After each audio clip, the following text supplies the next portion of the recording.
Seorang bocah berhasil membantu kakeknya menjadi pengusaha nomor satu di Korea Selatan. Bagaimana ini bisa terjadi? Mari kita simak cerita lengkapnya. Seorang pria muda berumur 20-an sedang berada di sebuah ruangan bersama seorang direktur bank. Pria muda ini sedang menandatangani proses pemindahan uang sebesar 600 juta dolar ke dalam rekeningnya.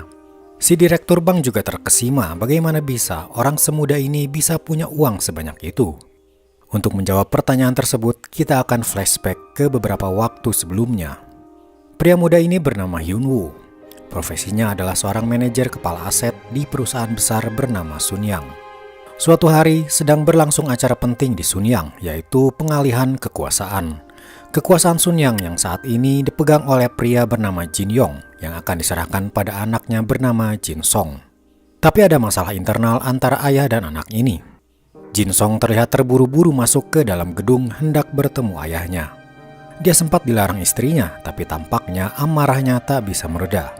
Jin Song langsung masuk ke ruangan ayahnya dan tanpa basa-basi dia berkata, dia akan melepaskan warisan tersebut, yang artinya dia menolak perusahaan Sunyang menjadi miliknya. Ayahnya balik berkata, kamu sadar, semua yang kamu miliki adalah berkat Sunyang, berkat ayahmu ini dan berkat kakekmu. Kamu sendiri tak bisa apa-apa tanpa nama besar keluarga ini.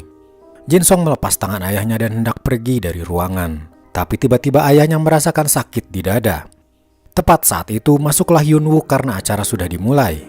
Dia terkejut ketika melihat atasannya kesakitan terkapar di lantai. Hyun Woo langsung menelepon timnya sementara Jin Song kabur. Keadaan ini membuat seluruh anggota keluarga cemas. Sunyang adalah perusahaan yang dikelola oleh semua anggota keluarga dan saat ini dipegang oleh si anak sulung Jin Yong. Mereka sepakat kalau acara harus terus berjalan dan Jin Song yang kabur harus ditemukan agar semua tamu yang hadir tak ada yang curiga. Hyun Woo diperintahkan untuk mencari Jin Song dalam waktu 30 menit. Kalau tidak, karirnya di Sunyang akan tamat. Dibantu oleh anak buahnya bernama Shin Kyung, semuanya mencari Jin Song yang kemungkinan ada di hotelnya. Di hotelnya, Jin Song tampak terguncang.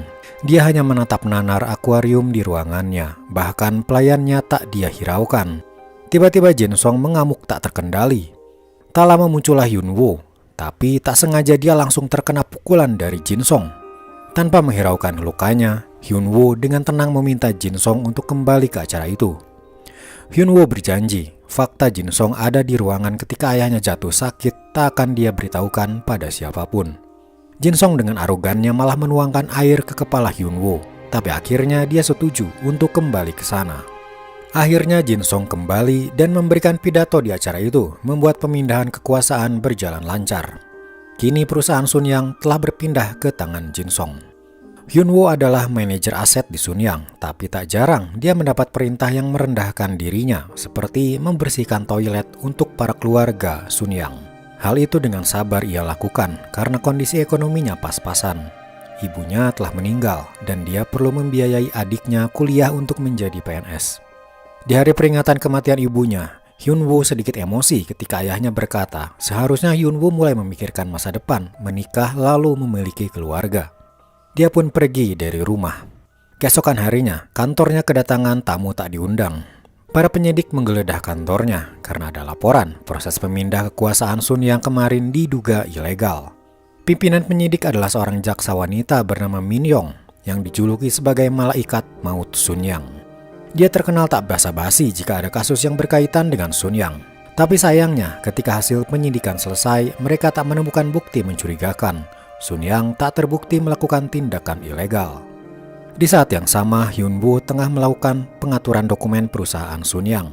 Dia dibantu Shin Kyung mengatur berkas-berkas yang ada dan menghapus berkas mencurigakan agar kejadian penggeledahan tempo hari tak terjadi lagi. Turun dari gedung, Hyun Woo bertemu seorang wanita berbaju biru. Dia adalah istri dari seorang anggota keluarga Sunyang bernama Lee Hae-in. Lee Hae-in datang tiba-tiba ketika para anggota keluarga berkumpul di ruangan. Saat ini, perusahaan Sunyang punya banyak anak perusahaan seperti Sunyang Motors, Sunyang Construction, dan lain-lain. Namun sekarang Sunyang akan berubah menjadi satu perusahaan induk. Kedatangan Lee Hae-in adalah untuk menawarkan bagian sahamnya di Sunyang. Tentu saja, jumlah sahamnya sangat berpengaruh dalam menentukan siapa pemilik Sunyang induk ke depannya. Dan sebagai gantinya, Lee Hye-in meminta kebenaran mengenai anak kandungnya yang telah meninggal. Jadi ternyata ada spekulasi bahwa kematian anaknya ada kaitannya dengan anggota keluarga Sun Yang. Kembali pada Hyun-woo, dia diberitahu oleh Shin Kyung tentang sebuah dokumen mencurigakan. Ada aliran dana keluar ke perusahaan bernama Sun Yang Mikro dalam jumlah besar yang ternyata perusahaan tersebut palsu. Hyun-woo memberitahukan hal ini pada manajer keuangan Sun Yang, Kim Joo. Tapi dokumen itu malah dihancurkan, seolah kejadian ini memang disengaja dilakukan oleh Sun Yang. Hyun-woo tak bisa melakukan apa-apa dan pergi dari sana. Di bawah, dia bertemu dengan Jin Song. Jin Song berterima kasih atas tindakan Hyun-woo kemarin. Ada rasa tak enak hati dalam diri Hyun-woo, yang pada akhirnya dia memberitahukan tentang adanya aliran dana palsu tadi. Jin Song lalu bertanya, di mana dokumen aslinya? Hyun-woo panik, tahu kalau dokumen aslinya telah dihancurkan oleh sang manajer keuangan Sun Yang. Tapi belum sempat Hyun-woo menjawab, Kim Joo masuk ke ruangan Jin Song. Jin Song menceritakan hal yang terjadi padanya. Jin Song tiba-tiba berkesimpulan bahwa Kim Joo tahu hal ini dan juga bagian dari kasus aliran dana palsu itu. Ia pun langsung memecat Kim Joo. Jin Song kemudian berkata pada Hyun-woo, mulai sekarang kaulah manajer keuangan Sun Yang dan tugasmu bawa kembali uang yang telah keluar itu. Maka pergilah Hyun-woo ke Turki untuk mengambil semua uang tersebut. Di bank, dia akhirnya menandatangani proses pemindahan uang sebesar $600 juta ke rekeningnya untuk ia bawa ke Sun Yang. Tapi ternyata anak ketiga keluarga Sun Yang, Jin Hwa, diam-diam mendapat rekaman tentang aliran dana itu dan memberikannya pada jaksa Min Yong. Jin Hwa ingin Jin Song ditangkap karena kasus ini. Kembali pada Hyun-woo, ketika dia di dalam taksi, si supir menjalankan mobilnya masuk ke sebuah jalan kecil. Hyun-woo mulai curiga. Tiba-tiba dari depan, mobilnya dihadang oleh segerombolan pria. Hyun-woo langsung keluar dari mobil dan berlari kabur. Di tengah larinya, dia bertabrakan dengan seorang remaja. Tapi tanpa diduga, si remaja itu sengaja menyuntikkan racun pada Hyun-woo hingga dia tak sadarkan diri. Hyun-woo dibawa menuju tebing di pinggir laut. Tak ada yang menduga, ternyata yang menangkap Hyun-woo adalah Shin Kyung, bawahannya sendiri. Ternyata Shin Kyung mendapat perintah dari salah satu keluarga Sun Yang untuk melenyapkan Hyun-woo. Hyun-woo ditembak dan tubuhnya langsung jatuh ke laut. Tapi anehnya dia tersadar kembali. Lin Hye-in dan suaminya, anak keempat Sun Yang, bernama Jin Yun, melihat Hyun-woo seolah mereka sudah kenal lama.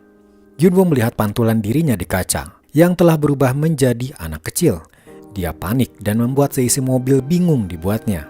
Hyun-woo hidup kembali, kini sebagai anak dari Jin Yun dan Lee Hye-in, sekaligus cucu dari pendiri Sun Yang sendiri bernama Jin Yang Chul. Dia turun dari mobil dan melihat seluruh anggota keluarga Sun Yang masih muda. Lalu tak lama, muncullah sebuah mobil dan keluarlah sang pendiri Sun Yang, Jin Yang Chul. Hyun-woo akhirnya bisa melihat dengan matanya sendiri. Hyun-woo masih tidak percaya dirinya hidup kembali dan kini bereinkarnasi menjadi cucu dari pendiri Sun Yang. Dan anehnya lagi, dia kembali ke tahun 1987, tahun di mana Sun Yang berusaha menjadi perusahaan besar di masa depan nanti. Hyun-woo sekarang sudah menjadi bagian dari keluarga Sun Yang, dan dia kini bernama Jin Do-jun, cucu bungsu keluarga Sun Yang. Semua anak dari keluarga Sun Yang berusaha terlihat baik di hadapan sang pendiri, Jin Yang Chol, juga terhadap istrinya. Mereka berusaha menarik hati ibunya itu yang terkadang terlihat berlebihan. Tapi orang tua Do-jun berbeda. Ayah Do-jun adalah anak keempat dan tidak berminat pada perusahaan, malah berminat pada dunia perfilman. Dia juga menikahi seorang aktris bernama Lee Hye-in. Orang tua Do-jun seringkali disisihkan dari keluarga karena dianggap berbeda. Jin Yang Chol sendiri sering memarahi anak keempatnya itu dan menganggap mereka hanya aib keluarga. Ketika acara keluarga masih berlangsung, ada sebuah kejadian ketika Do-jun melihat sepupunya bernama Jin Son berada di benda-benda koleksi kakeknya. Do-jun melihat dia mencuri salah satu benda di sana. Jin Son kaget ketika melihat Do-jun dan tak sengaja menjatuhkan vas mahal milik kakeknya itu.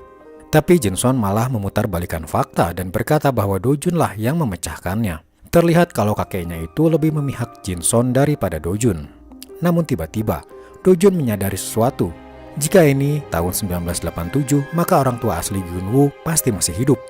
Ia pun berlari keluar rumah kakeknya itu menuju ke sebuah tempat di mana keluarganya dulu tinggal. Orang tua Hyun-woo adalah orang sederhana. Ayahnya buruh pabrik dan ibunya membuka kedai makan kecil di rumahnya. Dia masuk ke dalam rumahnya itu, tapi tentu saja tak dikenali oleh ibunya karena dia sudah menjadi Dojun. Dojun hanya bisa menangis saja. Tak lama ibu Dojun tiba di sana untuk menjemput Dojun pulang. Di dalam mobil, Dojun menangis karena dia bisa melihat ibu kandungnya lagi. Tapi orang tua Dojun menganggap dia menangis karena dimarahi kakeknya hari tadi. Beralih pada Jin Yang Chol, perusahaan semikonduktor miliknya sedang gawat. Tengah terjadi perang harga semikonduktor antara Amerika dan Jepang. Mereka menurunkan harga pasar dan semikonduktor milik Sun Yang terpaksa harus turun harga juga. Jika ini berlanjut, Sun Yang akan rugi 130 juta dolar. Jin Yang Chol mengibaratkan kondisi perusahaannya saat ini bagaikan udang kecil yang berada di tengah-tengah dua paus raksasa. Kembali pada Dojun, keesokan harinya dia mengunjungi rumah kakeknya itu untuk meminta maaf atas kejadian pecahnya vas kemarin. Kebetulan kakeknya sedang mengobrol dengan anak-anaknya mengenai siapa yang akan menjadi presiden berikutnya. Hal ini penting karena Sun Yang akan mendanai kampanye seorang capres. Apakah capres yang ada di posisi 1, 2, atau 3? Dojun yang kebetulan mendengar percakapan mereka tiba-tiba berkata bahwa kakek sebaiknya mendanai calon presiden ketiga yang mana capres ini tidak dijagokan. Semuanya meremehkan omongan Dojun yang dianggap kata-kata bocah ingusan. Tapi ternyata ketika mereka melihat berita, capres 1 dan 2 mulai saling menjatuhkan dan capres ketiga mulai naik pamornya. Tentu saja Dojun tahu hal ini karena dia dari masa depan. Tapi berkat kebenaran omongan Dojun, dia akhirnya dipanggil oleh kakeknya dan bicara empat mata dengannya.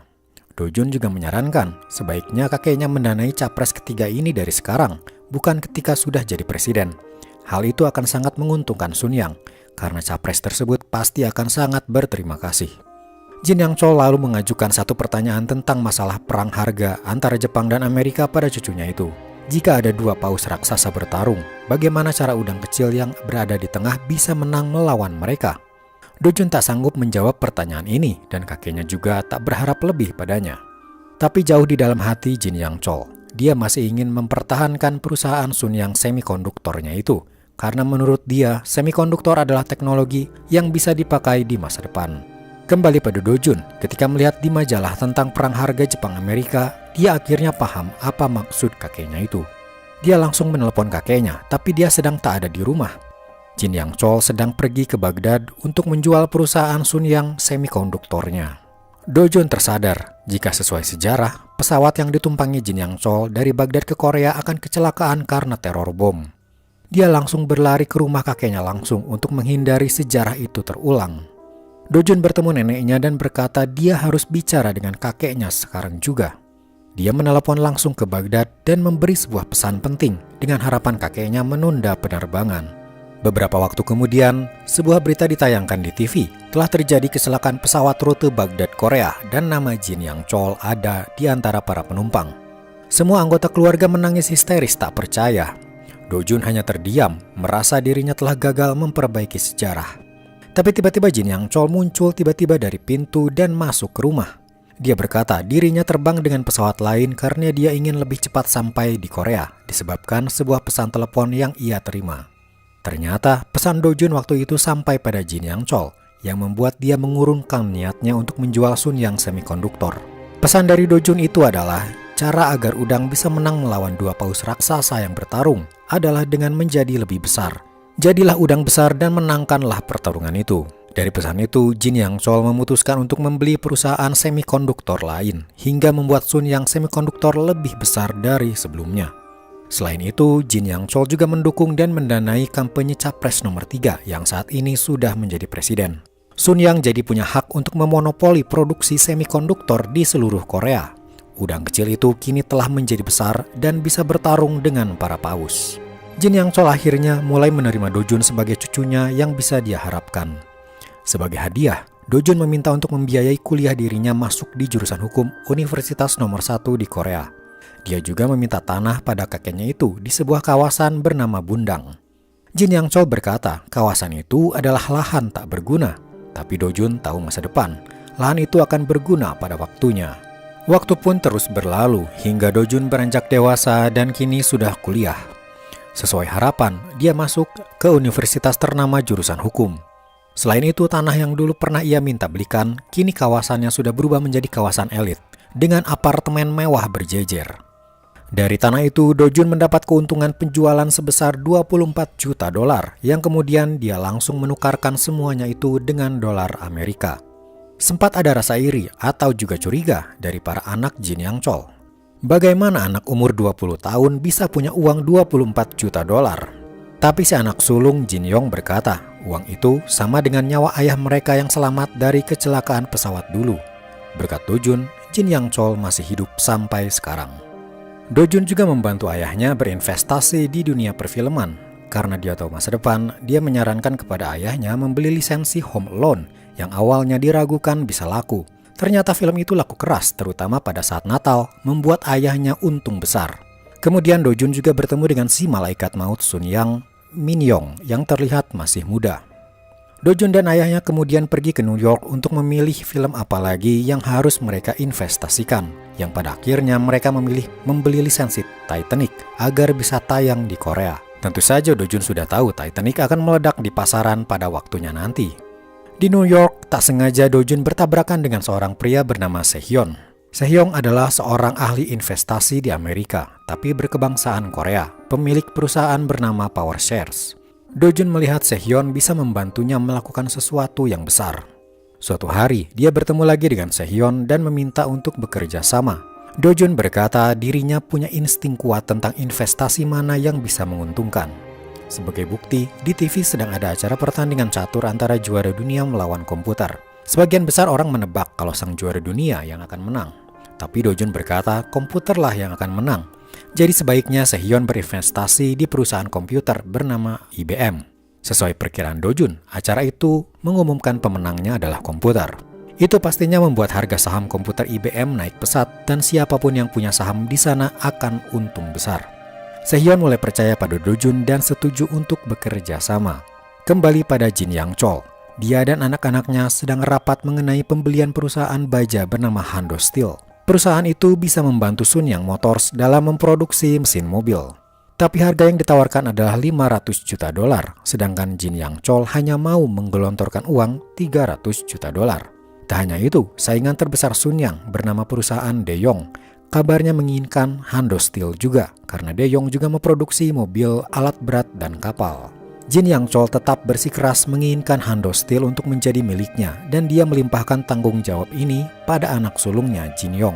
Kembali pada Dojun, dia bertemu lagi dengan Min Yong karena ternyata mereka satu kampus, hanya beda jurusan. Min Yong masuk jurusan kejaksaan. Dojun terlihat tertarik pada Min Yong dan mengajaknya makan malam. Beralih pada Sehyun, ternyata diam-diam perusahaan Power Shares miliknya hendak membeli Hando Steel juga dan bersedia membayar 500 juta dolar. Berita ini langsung menyebar pada Jin Yang Chol. Dia tak menyangka ada perusahaan asing baru yang menginginkan Hando Steel juga. Jin Yang Chol menduga ada otak di balik semua ini. Dan kita semua sudah tahu kalau otak di balik ini adalah Dojun. Di suatu tempat di dalam gedung, Dojun dan Sehyun berbincang tentang Hando Steel. Sehyun bertanya apa alasannya Dojun ingin membeli Hando Steel.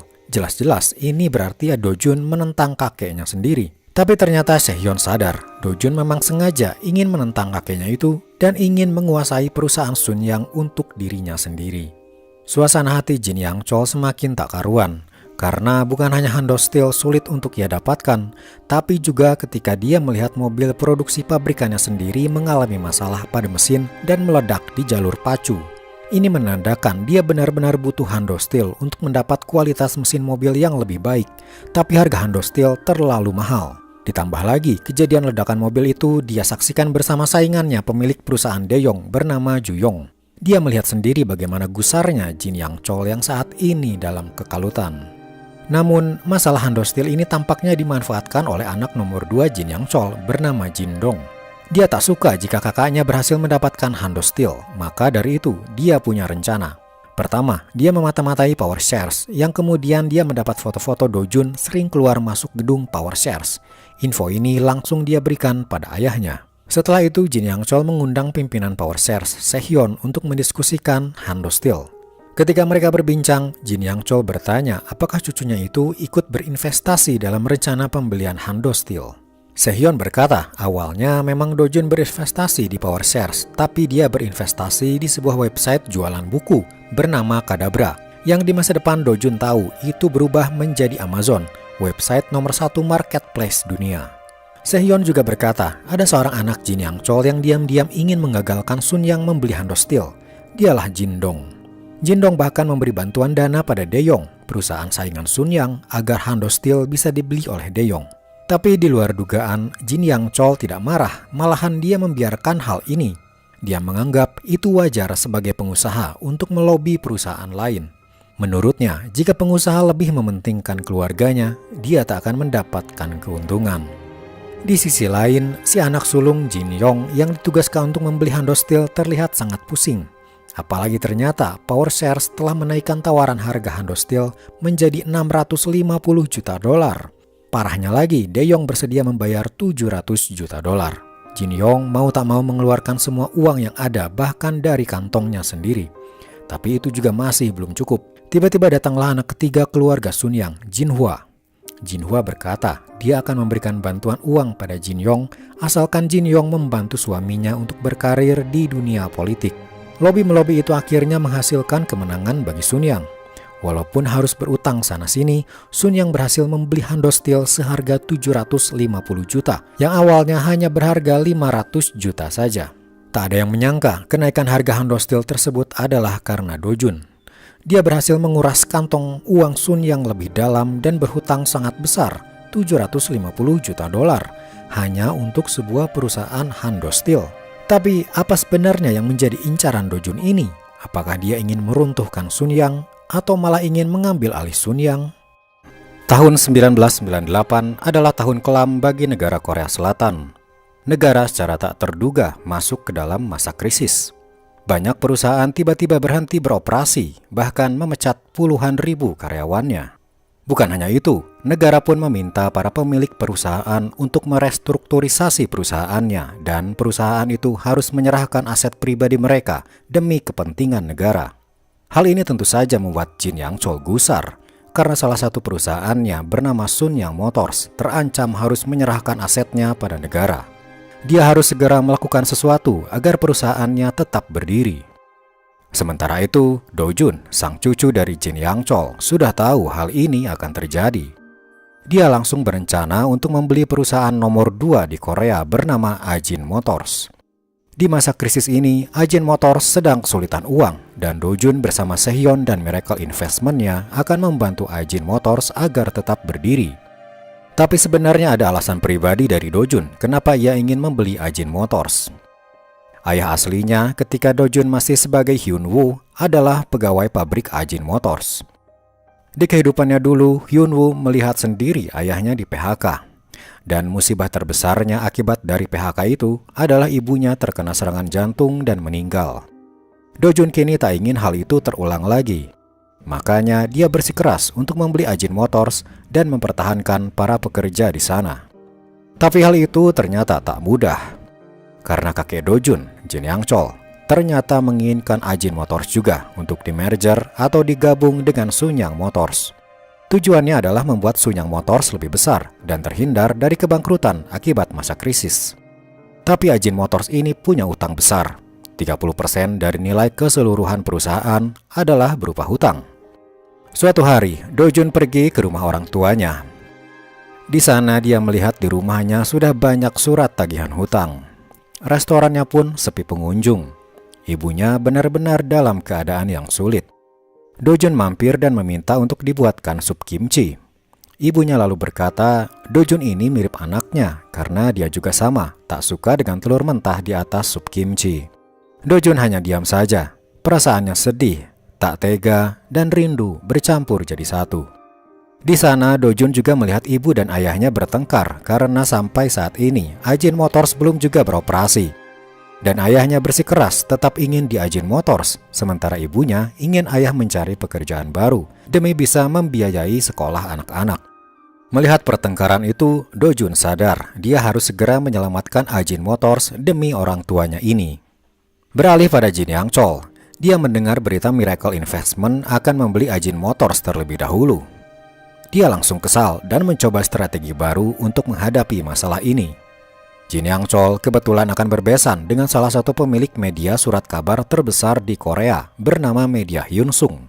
Cucu pertamanya bernama Jin Song akan menikahi putri pemilik media itu bernama Hyun Min. Jin Yang Chol pun kemudian menggunakan media itu untuk menggiring opini.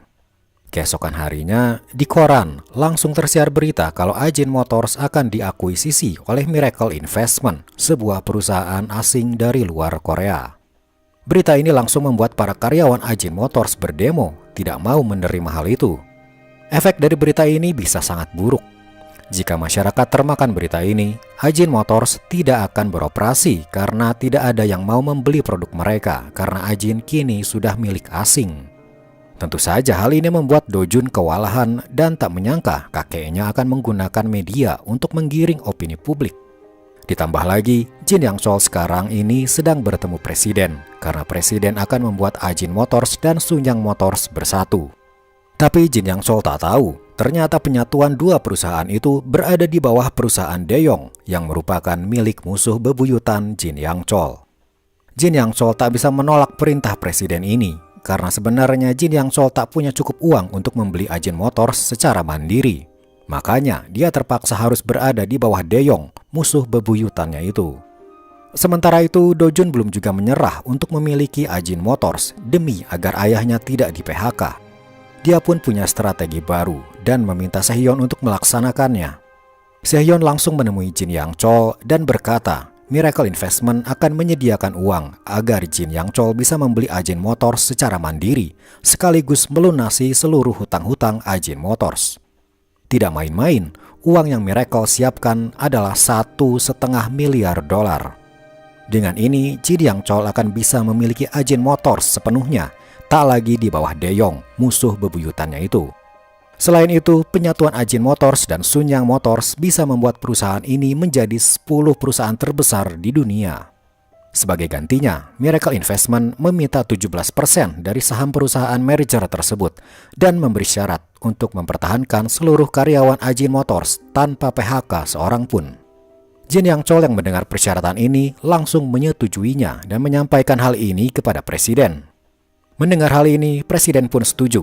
Karena di masa kepemimpinannya akan ada perusahaan Korea yang akan menjadi top 10 perusahaan terbesar di dunia. Dengan semua strategi ini, presiden akan disukai masyarakat, Jin Yang Chol akan memiliki Ajin Motors, dan Do Jun berhasil menyelamatkan ayahnya dari PHK. Semua pihak senang dan puas. Setelah semua kerumitan perusahaan itu akhirnya terselesaikan, Do Jun pun pergi mengunjungi orang tua aslinya. Tapi dia heran, kenapa rumahnya tertutup dan gelap. Lalu, tak jauh dari sana, ada sebuah rumah yang lampunya menyala. Betapa terkejutnya Do Jun, karena ketika dia melihat ke sana, foto ibunya ada di altar kematian. Ibunya meninggal. Kali ini bukan karena serangan jantung, tapi bunuh diri. Sepertinya ibunya tak tahan dengan krisis ini. Dia bunuh diri sebelum mengetahui kalau Ajin Motors sudah baik-baik saja. Kali ini, Do Jun gagal mengubah sejarah. Ibunya tetap meninggal, walaupun dia sudah berusaha sekuat tenaga.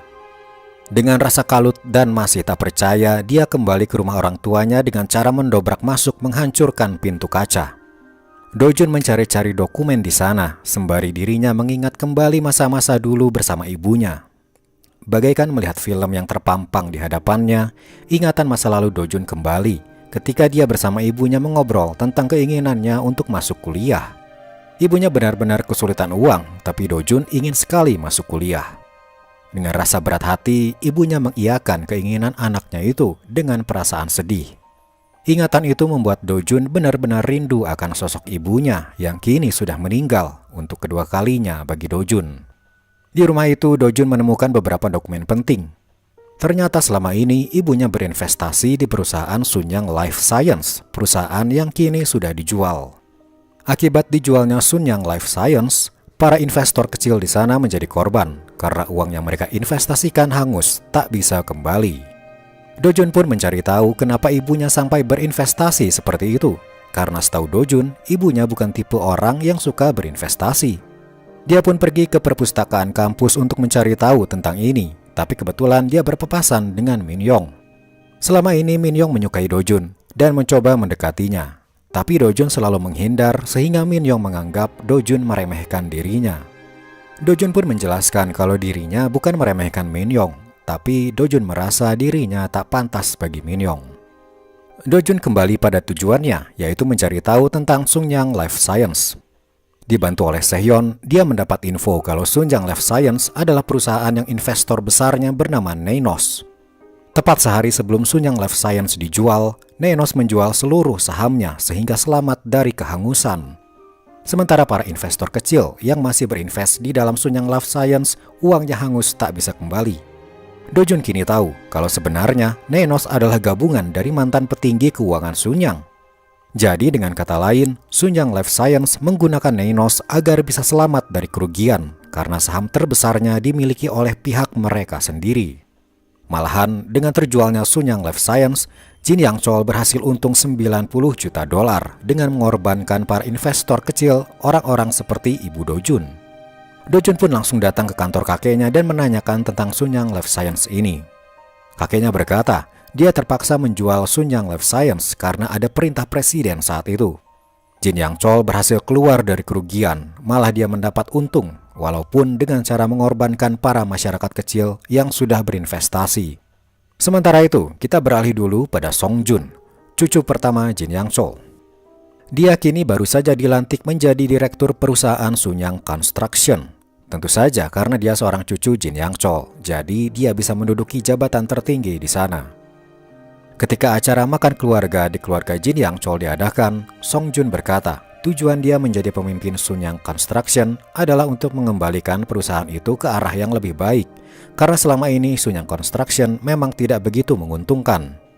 Di acara makan malam itu, Jin Yang-chol sempat tersulut emosinya ketika obrolan mengarah tentang politik. Baginya, para politikus adalah orang-orang yang hanya ingin menggerogoti uangnya saja. Dia sangat benci dengan politikus.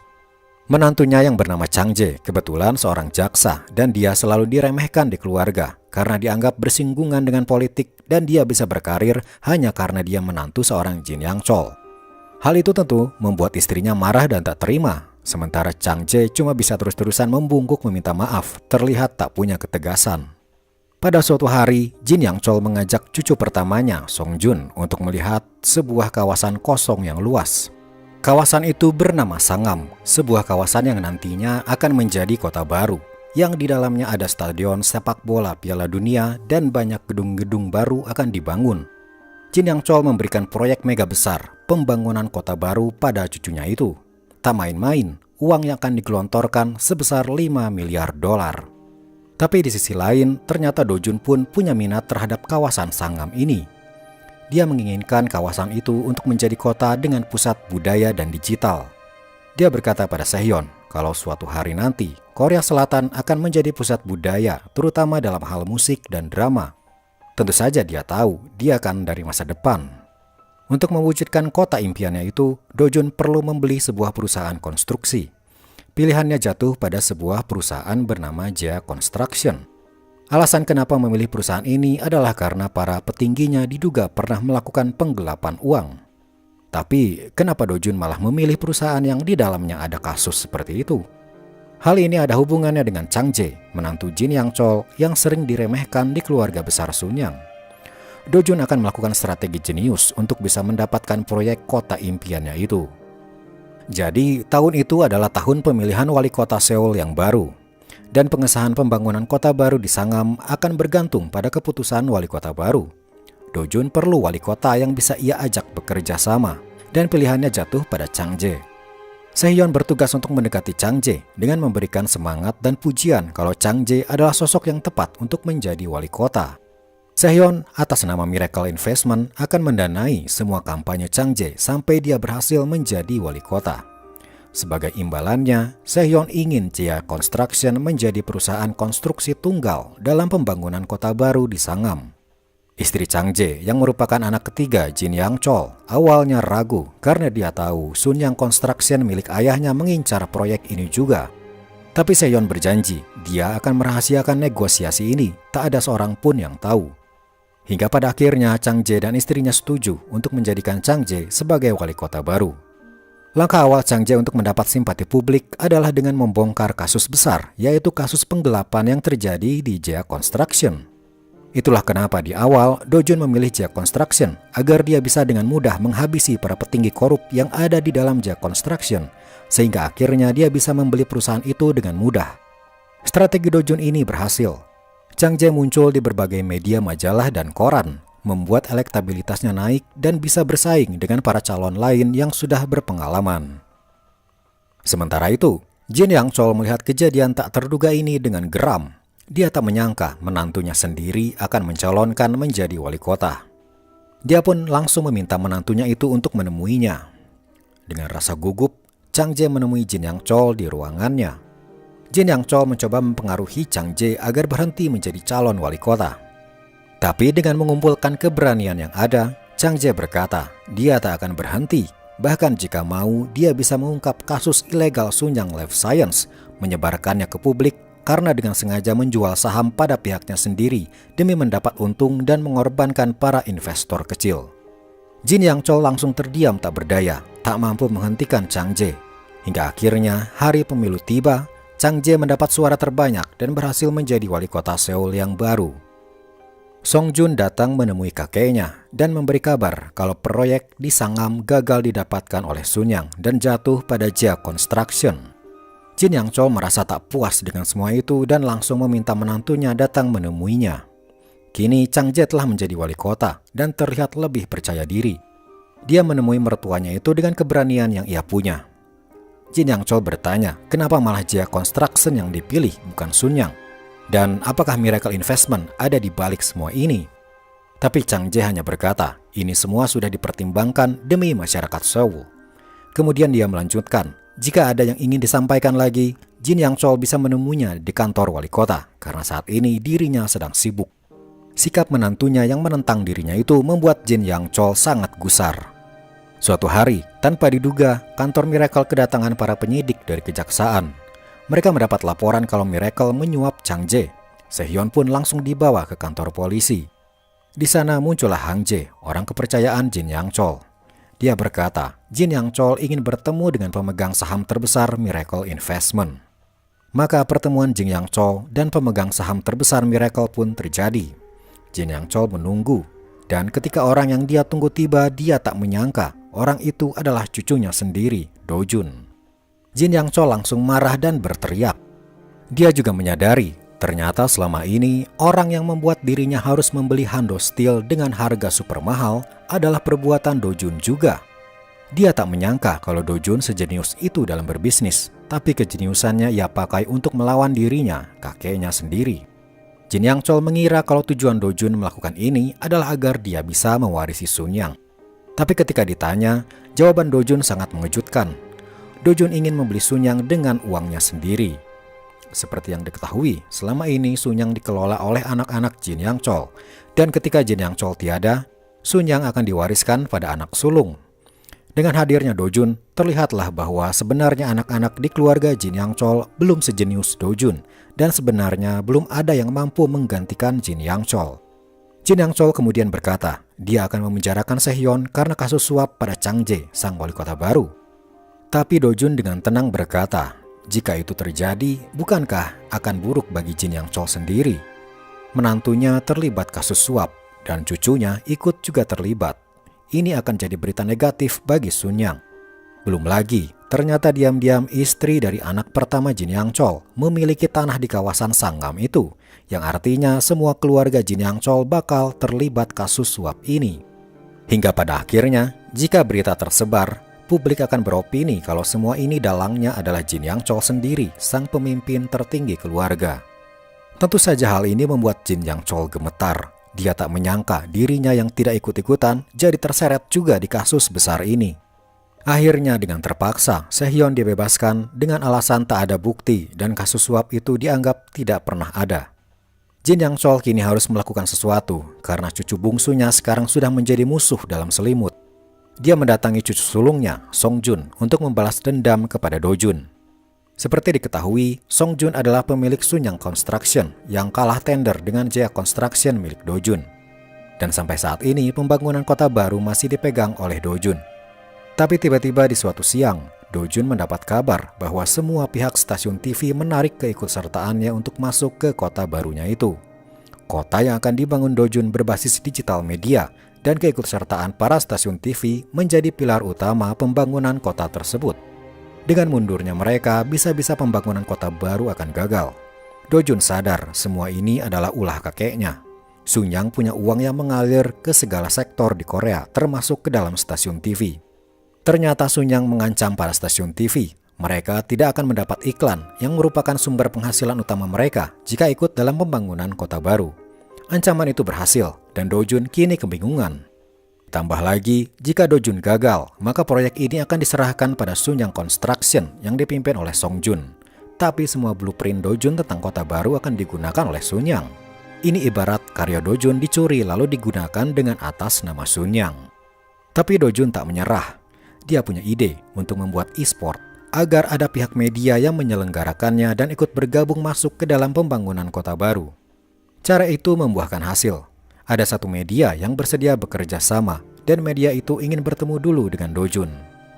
Do-jun pun pergi menemui pihak media tersebut. Di sebuah gedung kecil, dia masuk ke dalamnya dan ternyata bertemu dengan Hyun-min, putri pemilik media Hyunsung. Dia berkata, dia bersedia membangun perusahaan media di kota baru milik Do-jun. Terjadi hal tak terduga ketika lampu di sana tiba-tiba pecah dan Do-jun langsung memeluk Hyun-min mencoba melindunginya. Lalu kemudian mereka kembali pada diskusi mereka. Bagi Do-jun, tawaran ini bisa berarti dirinya akan dikontrol oleh Hyun-min karena tanpa Hyun-min, kota baru tak akan bisa terwujud.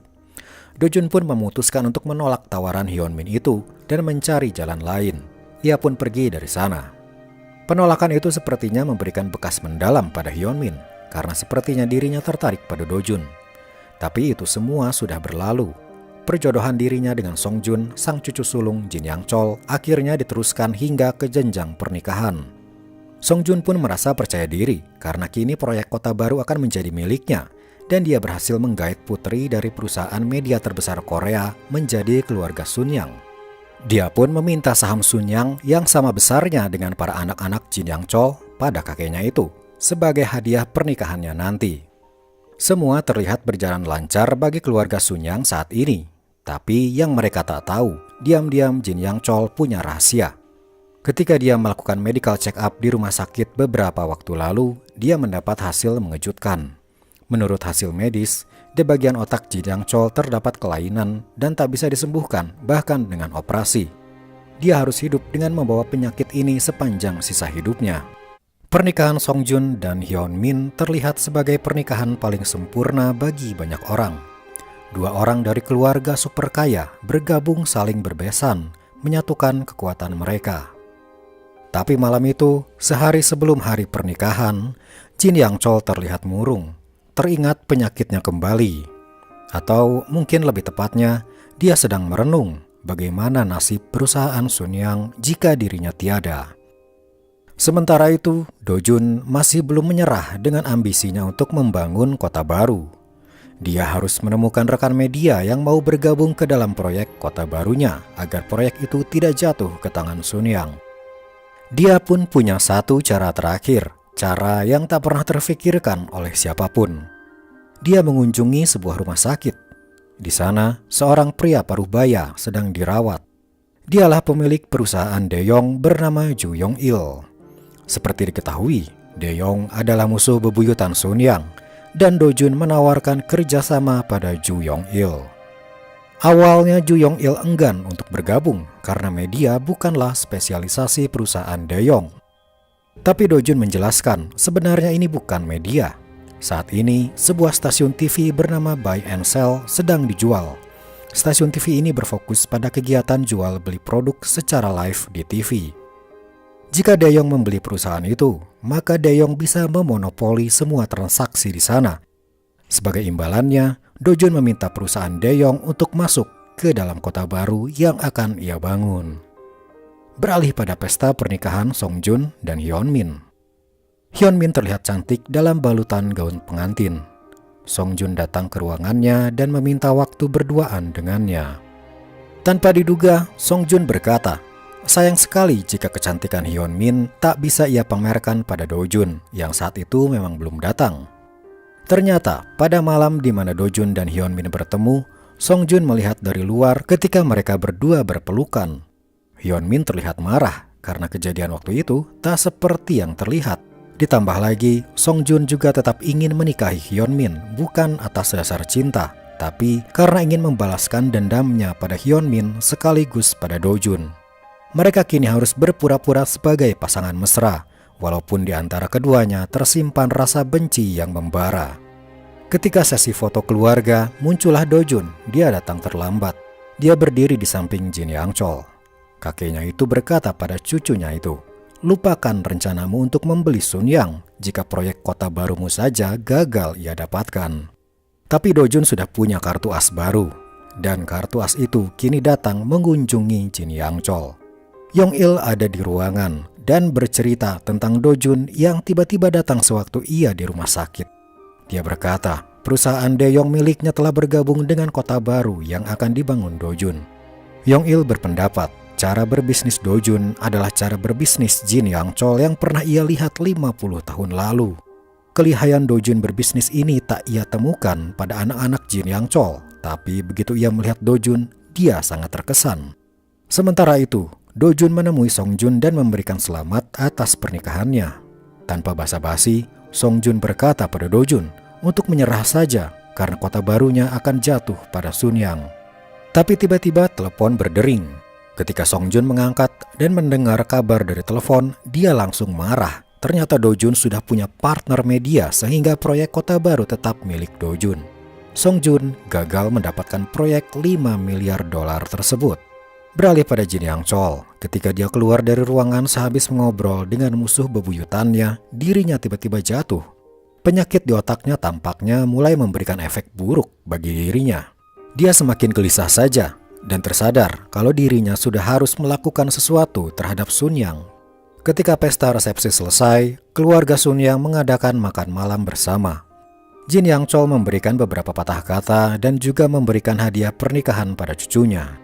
Saham Sun Yang sudah terbayang di benak Song Jun, dia akan menerima itu. Tapi ketika amplop dibuka, tertulis bagian gudang. Alih-alih mendapat saham Sun Yang senilai jutaan dolar, Song Jun malah dipindahkan ke bagian gudang oleh kakeknya. Jin Yang Chol berkata, "Semua ini kamu dapatkan karena kegagalanmu mendapatkan proyek kota baru." Lalu ia lanjut berkata, "Mulai saat ini, tidak ada lagi hak waris Sun Yang berdasarkan anak tertua.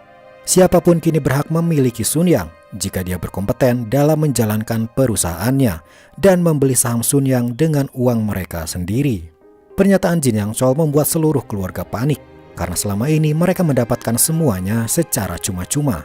Song Jun tiba-tiba merasa sangat marah dan berniat melampiaskannya pada Dojun karena semua ini adalah akibat ulah Dojun. Tapi Hyungmin tiba-tiba jatuh pingsan membuat Song Jun menahan dirinya. Setelah pernyataan Jin Yang Chol kemarin malam, paginya terjadi perombakan kepemimpinan perusahaan. Masing-masing anak Jin Yang Chol kini membawahi beberapa perusahaan dan sebisa mungkin mendapat nilai saham yang adil. Anak ketiga bernama Ha-yong mendapat Sun Yang Department Store, resort, golf, dan kondominium. Tapi bersamaan dengan keuntungan, semua perusahaan itu juga punya hutang pada perusahaan kakak-kakaknya yang harus dilunasi. Mendengar kata-kata hutang perusahaan, Ha-yong langsung kesal dan manja. Dia bingung harus dapat uang dari mana. Suaminya, Chang Jae, berkata, bagaimana kalau pinjam uang saja ke Miracle Investment. Beberapa waktu pun berlalu. Hingga pada suatu hari, perusahaan Ha-yong mengadakan acara fashion show VIP khusus tamu-tamu sultan. Ibu Dojun dan Dojun sendiri diundang ke sana. Terlihat dia berdandan secantik mungkin untuk memberikan kesan baik, karena selama ini dia dan suaminya sering tak dianggap di keluarga Sun Yang. Acara fashion show pun segera dimulai dan Ibu Dojun diminta bersiap-siap. Tapi tanpa diduga, ternyata acara fashion show itu mengharuskan Ibu Dojun memakai pakaian yang ada dan dilihat oleh para tamu. Ibunya direndahkan, seolah-olah diperlakukan sebagai manekin. Dojun melihat semua itu lewat layar CCTV dan marah. Tapi muncullah Ha-yong yang dengan arogannya berkata, keluarga kalian tidak cocok berada di keluarga Sun Yang. Ini adalah cara Ha-yong untuk merendahkan Ibu Dojun. Dojun berusaha menahan amarahnya dan pergi dari sana. Tapi di dalam hatinya dia bersumpah untuk menghancurkan Ha-yong dengan caranya sendiri karena telah merendahkan ibunya. Dojun langsung mengatur strategi apa yang harus ia lakukan untuk meruntuhkan perusahaan milik Ha-yong. Di tahun itu, kebetulan sebuah perusahaan digital bernama New Data Technology sedang naik daun. Dojun tahu hal ini di kehidupannya yang dulu. Perusahaan New Data Technology adalah perusahaan baru dan nilai sahamnya hanya $1,5. Tapi hanya dalam waktu 1 tahun, nilainya melejit hingga $300, naik 200 kali lipat. Tapi setelah itu, nilai sahamnya anjlok drastis hingga di angka $5,5 saja. Membuat siapapun yang berinvest ketika harga tinggi akan bangkrut sebangkrut-bangkrutnya. Kesempatan inilah yang diambil Dojun untuk menghancurkan bibinya itu. Sementara itu, bibi Dojun tengah bingung karena dia harus menyiapkan dana besar untuk keberlangsungan perusahaannya. Sunjang Department Store perlu dana $140 juta. Ditambah lagi harus membayar hutang sejumlah $260 juta. Total dia harus menyiapkan $400 juta jika ingin perusahaannya tetap berjalan. Di tengah kegalauannya itu, dia teringat saran suaminya. Kenapa tidak meminjam dari Miracle saja? Awalnya Hayong tak mau meminjam uang pada Miracle karena dia tahu Dojun ada di sana dan dia tidak sudi. Tapi jika tidak, dia akan dinilai tak becus memimpin perusahaan oleh keluarga Sunyang. Akhirnya dia pun memutuskan untuk bertemu Sehyon dan meminta pinjaman uang $400 juta. Sehyon menyanggupinya dengan jaminan. Jaminannya adalah dia ingin 30% dari keseluruhan saham Sunyang Department Store. Jika tidak bisa membayar, 30% saham itu akan menjadi milik Miracle. Walaupun berat, tapi Hayong setuju. Di tengah percakapan, Sehyon berkata kalau saat ini Dojun sedang berinvest membeli saham New Data Technology. Karena diperkirakan harga saham mereka akan terus naik. Saat ini harganya sudah di angka $10 dan bulan depan akan naik menjadi $40. Mendengar hal itu, dia pun tergiur dan menyuruh direktur keuangannya bernama Nyonya Im untuk menyiapkan dana dan ikut berinvestasi di New Data Technology. Hayong berinvestasi sebesar $3 juta dan benar saja, dalam sebulan harga sahamnya naik 4 kali lipat. Tapi esoknya ketika Hayong sudah menjual sahamnya, harganya naik lagi menjadi $55. Keinginannya untuk berinvestasi semakin menjadi karena setiap hari dia memantau harga saham nilainya semakin naik. Akhirnya pada suatu hari, harga saham New Data Technology menyentuh angka $100 dan dia seperti orang gila, merasa rugi besar karena tidak ikut berinvestasi. Suatu hari, Dojun datang ke ruangan Hayong. Dojun berkata, New Data Technology adalah sebuah bubble atau gelembung yang siap pecah. Diperkirakan harganya bisa melambung hingga $300, tapi resikonya sangat besar. Mendengar kata $300, Hayong kembali merasa tergiur. Akhirnya, karena tak tahan lagi, dia meminta Nyonya Im, direktur keuangannya, untuk mengambil dana dari Sunyang Department Store dan menginvestasikannya di New Data Technology. Tidak main-main, uang yang diambil dari Sunyang sebesar $140 juta. Nyonya Im merasa apa yang atasannya lakukan ini sangat gegabah, tapi dia tak bisa menolak perintah. Hayong pun menggunakan uang perusahaan $140 juta untuk kepentingan pribadinya berinvestasi. Setelah Hayong membeli saham tersebut, dia pun terus memantau harganya. Benar saja, harganya naik terus sampai di angka $300. Tapi karena dia serakah, dia tidak menjual sahamnya itu dengan harapan akan terus naik. Suatu hari, harga saham New Data Technology mulai menurun. Hayong masih tetap belum menjual sahamnya walaupun harganya terus menurun. Dan pada akhirnya, harga saham anjlok menjadi $5,5 saja. Uang $140 juta yang Hayong investkan hangus tak bisa kembali. Sementara itu kita beralih dulu pada Min Yong. Kini dia sudah lulus dan mendapatkan gelar jaksa dan mulai bekerja di sebuah kantor jaksa. Tapi hingga saat ini dia belum mendapatkan tugas berarti.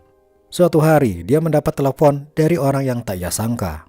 Dojun meneleponnya dan meminta untuk bertemu dengannya. Dengan rasa senang di dalam hatinya, dia menemui Dojun di sebuah restoran. Tapi ternyata Dojun memintanya bertemu untuk sebuah kasus. Awalnya Min Yong kecewa dan kesal, tapi dirinya sadar dia harus tetap profesional. Dojun pun memberikan info bahwa saat ini pemilik Sunyang Department Store tengah menggelapkan dana perusahaan sebesar $140 juta untuk dipakai kepentingan pribadi. Min Yong heran kenapa dia sengaja melaporkan keluarganya sendiri. Tapi tampaknya dia mengerti akan adanya perebutan kekuasaan Sunyang. Dia bersedia mengungkap kasus ini, kasus pertamanya. Bersama beberapa rekannya, dia mulai menginvestigasi semua dokumen yang berkaitan dengan Hayong dan Sunyang Department Store. Hasilnya, didapatkanlah kejanggalan, yaitu adanya aliran dana ke perusahaan kecil Sunyang Deco dalam jumlah besar tapi bertahap. Min Yong pun mencurigai bahwa Sunyang Deco hanyalah perusahaan palsu agar aliran dana bisa terjadi dan akhirnya dipakai untuk kepentingan pribadi. Maka pihak kejaksaan langsung menggeledah kantor Hayong dan membawa berkas-berkas dari sana. Hayong bingung karena dia tak diberitahu. Ketika dia tahu kalau ini tentang dana 140 juta yang ia pakai, dia mulai panik. Karena jika dirinya terbukti bersalah, dia bakal dipenjara. Dia pun langsung menemui suaminya, Chang Jae. Harapannya suaminya itu bisa membantunya dengan memakai kekuasaan suaminya sebagai wali kota. Tapi dia malah dimarahi Chang Jae, berkata kalau Hayong ini bisa membahayakan posisinya sebagai wali kota. Hayong kini mendatangi Sehyeon dan berkata ia ingin meminjam uang 140 juta dolar untuk menutupi dana yang ia ambil dari perusahaan. Sehyeon dengan tenang berkata, dia bisa membantunya, tapi jaminannya dia ingin 25% lagi dari saham Sunyang Department Store. Hayong seperti diperas di situ. Belum habis sampai di situ, ternyata jaminan 30% saham yang waktu itu dijaminkan tanpa sepengetahuan Hayong kini sudah menjadi milik Miracle. Karena dalam surat perjanjian tertulis, jika dalam batas waktu Hayong tak bisa mengembalikan dan saham Sunyang Department Store harganya turun di bawah 15 dolar, maka 30% saham itu akan menjadi milik Miracle. Kini harga saham Sunyang Department Store di bawah 15 dolar dan Hayong belum mengembalikan dana 400 juta dolar yang waktu itu dipinjam. Jadi sesuai kesepakatan, Miracle kini menjadi pemilik 30% saham Sunyang Department Store. Hayong semakin frustrasi. Dia pun kini mencoba meminta bantuan ayahnya, Jin Yang Chol. Walaupun tahu dia akan dimarahi habis-habisan, tapi dia berharap ayahnya bisa membantunya. Hayong berdalih semua ini adalah salah Dojun yang telah menipunya. Dia pun meminta pinjaman 140 juta dolar pada ayahnya itu. Tapi Jin Yang Chol berkata, jika aku meminjamkan uang itu, maka itu bisa dianggap penggelapan aliran dana juga. Hayong keluar dari ruangan ayahnya dengan lemas. Keluarganya yang lain mencoba menghiburnya. Kebetulan istri Song Jun, Hyun Min, ada di situ. Hari itu Hayong dijadwalkan harus mendatangi kejaksaan untuk memberikan keterangan tentang kasusnya. Ketika dia akan berangkat, Hyun Min datang dan berkata dia akan menemaninya ke kantor kejaksaan. Sesampainya di sana, Hyun Min berkata, jaksa ini dulunya adalah teman sekampus Dojun, jadi pasti Dojun lah yang membuat laporan kasus ini.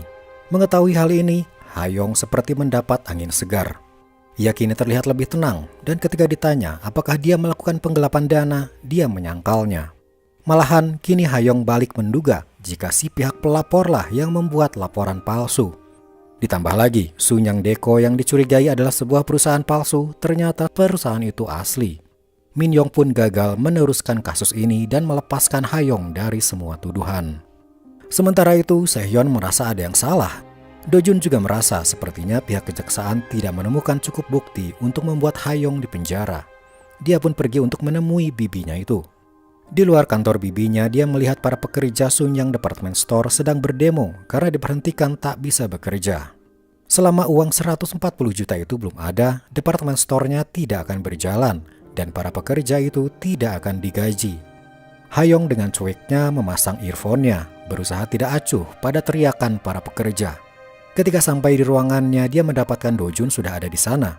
Dojun menyarankan untuk meminjam pada Miracle saja agar masalah selesai dan para pekerja di bawah sana bisa bekerja dan digaji kembali. Tapi Hayong menolaknya dan tidak ingin tertipu lagi.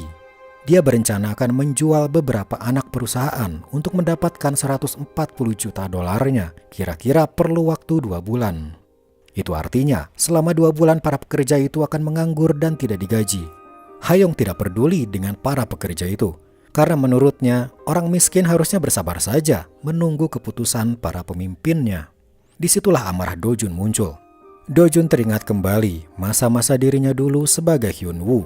Ketika ayahnya di PHK, hanya ada 1 bungkus mie instan di rumah, dan tagihan gas, listrik, air tidak bisa mereka bayar. Ada adegan ironis ketika dia mendapat kue mahal dari wanita yang menyukainya, tapi Hyun Woo malah menawarkan Walkman-nya pada dia untuk dijual, saking Dojun butuh uang. Puncaknya adalah ketika dia di swalayan, kebetulan melihat ayahnya di sana juga. Dia melihat diam-diam ayahnya mencuri makanan kaleng dari rak dan keluar tanpa membayar. Di situ Hyun-woo tersadar bahwa menjadi miskin adalah hal paling menyedihkan. Dia tak sudi makan ketika di rumah ayahnya memasak karena tahu itu hasil curian dari swalayan tadi. Ingatan masa lalu itu membuat Do-jun marah pada Ha-young dan membanting papan namanya lalu pergi dari situ. Do-jun tidak menyerah. Kini Do-jun meminta pihak Sunyang Department Store untuk mengadakan rapat dewan untuk meminta pertanggungjawaban Ha-young sebagai pimpinan atas hilangnya uang 140 juta dolar. Nyonya Im selaku direktur keuangan memberitahu hal ini pada Ha-young. Tapi ternyata Ha-young berdalih semua ini yang menguruskan Nyonya Im, dari mulai mengatur dana hingga menjalankan aliran dananya. Dengan kata lain, Ha-young sedang menjadikan Nyonya Im tumbal. Kalaupun terbukti, maka yang harus menggantinya bukanlah Ha-young, tapi Nyonya Im. Nyonya Im tak bisa berkata apa-apa dan menunduk patuh. Dia tahu dirinya telah menjadi tumbal dan dia harus berhenti dari pekerjaannya saat ini. Sehari sebelum rapat diadakan, Do-jun meminta Nyonya Im untuk bertemu. Do-jun berkata, seharusnya Nyonya Im jangan mau menjadi tumbal. Jika itu terjadi, uang pensiun Nyonya Im akan dipakai untuk mengganti kerugian 140 juta itu. Entah sampai kapan akan terbayar.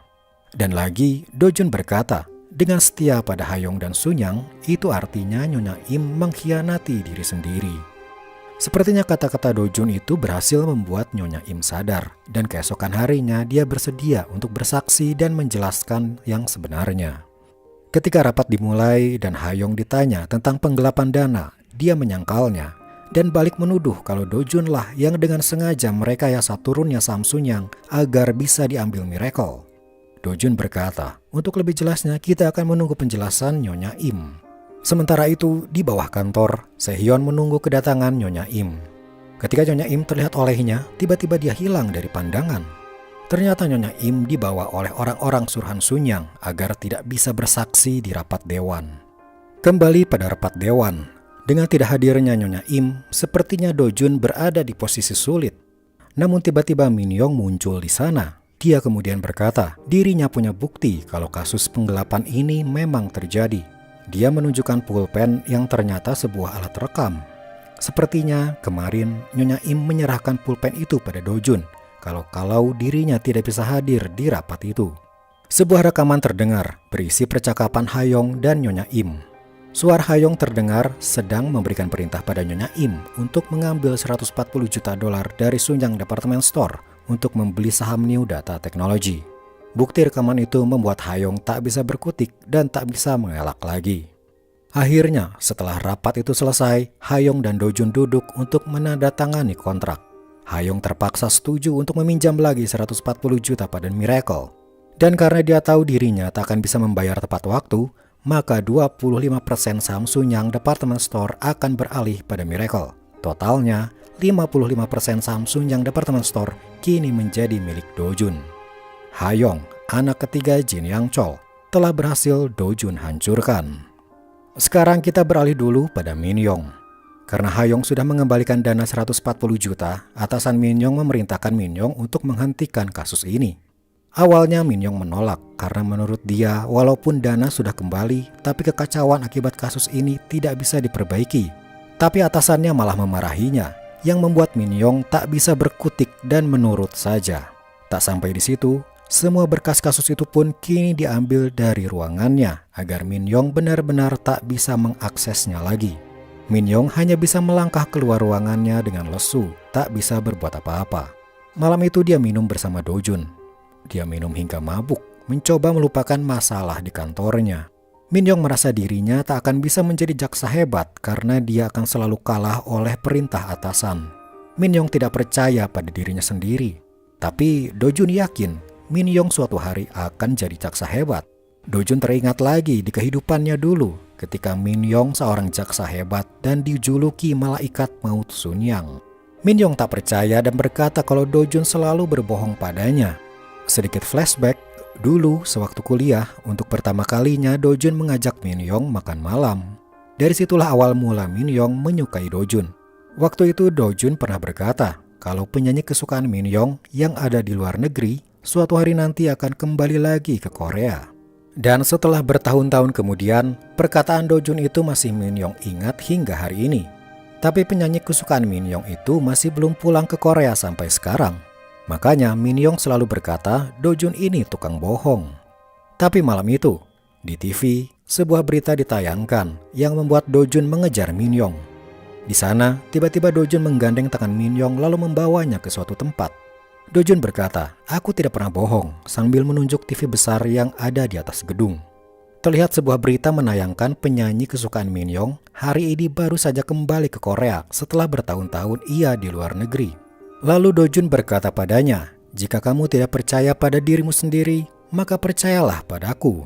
Dari momen itulah, kini Min Yong dan Do Jun menjadi lebih dari sekedar teman biasa. Beberapa waktu telah berlalu. Sekarang tahun 2001 dan negara Korea kini telah keluar dari masa krisis. Do Jun dan Jin Young Chol punya pandangan sama tentang masa depan bisnis di Korea. Menurut mereka, setelah krisis tahun 98, orang-orang kini akan berbondong-bondong mengamankan uangnya di saham, bukan lagi tabungan. Karena mereka takut kejadian krisis akan terjadi lagi. Maka Do Jun pun kini membuka saham Miracle agar bisa dibeli para investor. Sementara Jin Young Chol akan membuat perusahaan baru bernama Induk Keuangan Sun Yang. Mulai dari simpan pinjam, investasi, asuransi, semua akan dilakukan oleh perusahaan induk ini. Dengan kata lain, Sun Yang kini bukan lagi berfokus pada produksi barang, melainkan berbisnis uang. Suatu hari di kantor kejaksaan, Min Yong mendapat berita mengejutkan. Miracle Investment diduga terlibat kasus rekayasa harga saham New Data Technology. Seperti yang diketahui, beberapa waktu lalu Do Jun sempat berinvestasi di perusahaan ini. Perusahaan yang sekaligus juga digunakan oleh Do Jun untuk menghancurkan bibinya tempo hari. Miracle diduga merekayasa harga saham New Data Technology karena Do Jun bisa membeli saham dengan harga hanya $1,5 dan menjualnya di harga $280, tepat sebelum harganya jatuh di harga $5,5. Min Yong yang kini sudah berpacaran dengan Do Jun merasa tak tahu harus bagaimana mendapatkan fakta kekasihnya ini terlibat kasus besar. Ketika dia sampai di Miracle, mereka berdua hanya bisa berpura-pura baru kenal dan saling profesional dalam menghadapi kasus. Dengan berat hati, Min Yong tetap mendalami kasus ini dan mencari bukti apakah Miracle benar bersalah atau tidak. Akibat kasus ini seketika Miracle dalam masalah besar. Para investor kini menarik investasinya di Miracle karena takut harga saham Miracle anjlok akibat berita negatif ini. Dan sudah pasti, ini berakibat Miracle kehilangan banyak uang. Tak sampai di situ, keadaan semakin kacau ketika tiba-tiba Harian Hyun Sung memberitakan kasus ini secara gamblang ke publik, membuat citra Miracle semakin terlihat buruk. Suatu hari Do Jun menemui kakeknya untuk membicarakan masalah ini. Di sana juga ada Dong Ki, anak kedua Jin Young Chol. Paman Do Jun itu kemudian berkata, bagaimana jika Miracle ia beli saja dan berada di bawah Sun Yang Investment, perusahaan miliknya. Do Jun merasa keberatan dan terlihat sedikit panik. Dia butuh waktu dan berkata dirinya yakin bisa menyelesaikan masalah ini. Suatu malam, Do Jun, Sehyeon, dan sang sekretaris bernama Rachel berdiskusi untuk mencari jalan keluar dari masalah ini. Lagi-lagi, Do Jun menyarankan hal yang di luar nalar. Dia meminta untuk menjual seluruh saham Miracle yang ada di Amerika dan uangnya dipakai untuk membayar para investor yang ingin menarik uangnya dari Miracle. Sehyeon keberatan karena saham di Amerika adalah saham yang selama ini menghasilkan keuntungan stabil bagi Miracle. Tapi akhirnya dia percaya pada Do Jun dan menjual semua saham di Amerika dan mencairkannya. Malam itu, tanggal menunjukkan 10 September. Hampir tengah malam. Do Jun tampak gelisah seolah sesuatu yang besar akan terjadi. Beralih pada Dong Ki, anak kedua Jin Young Chol. Dia diam-diam ingin tahu semua data rahasia Miracle karena dia ingin Miracle menjadi miliknya. Dong Ki mengirim seorang mata-mata dan dia berhasil mendapat data rahasia kalau Miracle ternyata memiliki saham di Amerika yang memberikan keuntungan besar dan stabil. Tanpa ragu, Dong Ki pun menginvestasikan uang perusahaannya di tempat yang sama dengan yang Miracle investasikan, yaitu di Amerika. Keesokan harinya, semua dunia gempar karena terjadi tragedi di WTC. Dong Ki yang paginya baru tahu hal ini langsung panik karena dia baru saja menginvestasikan uang perusahaan ke Amerika. Sudah dipastikan harga saham di sana anjlok drastis, tapi dia tak bisa mengambil uangnya karena pasar saham di Amerika tutup selama 4 hari akibat tragedi tersebut. Dia hanya bisa menyaksikan uangnya lenyap di Amerika tak bersisa. Di sisi lain, Do Jun justru sudah tenang karena sehari sebelumnya dia sudah menarik semua investasi miracle yang ada di Amerika. Sehyeon tak habis pikir, kenapa bisa Do Jun selalu melakukan hal yang tepat waktu. Di saat semua pasar saham anjlok, saham Miracle jadinya baik-baik saja karena Miracle tak sedikit pun terguncang akibat kejadian di Amerika. Ini membuat nama Miracle menjadi sorotan dan mulai dipercaya orang-orang. Do Jun kini menyarankan hal yang di luar nalar lagi. Dia membuka lagi saham Miracle agar bisa dibeli orang-orang. Dia beriklan di TV, mengajak orang-orang berinvestasi di Miracle, satu-satunya perusahaan yang tidak terdampak tragedi di Amerika. Orang-orang yang dulu menarik uangnya kini berbondong-bondong masuk lagi ke Miracle. Do Jun dan Sehyeon memperkirakan keuntungan yang mereka dapat akan sebesar $1 miliar. Tapi dalam waktu hanya 2 minggu, Miracle sudah untung $4 miliar. Tak hanya itu, pasar saham Korea yang tadinya jatuh, kini berkat Miracle menjadi bangkit kembali.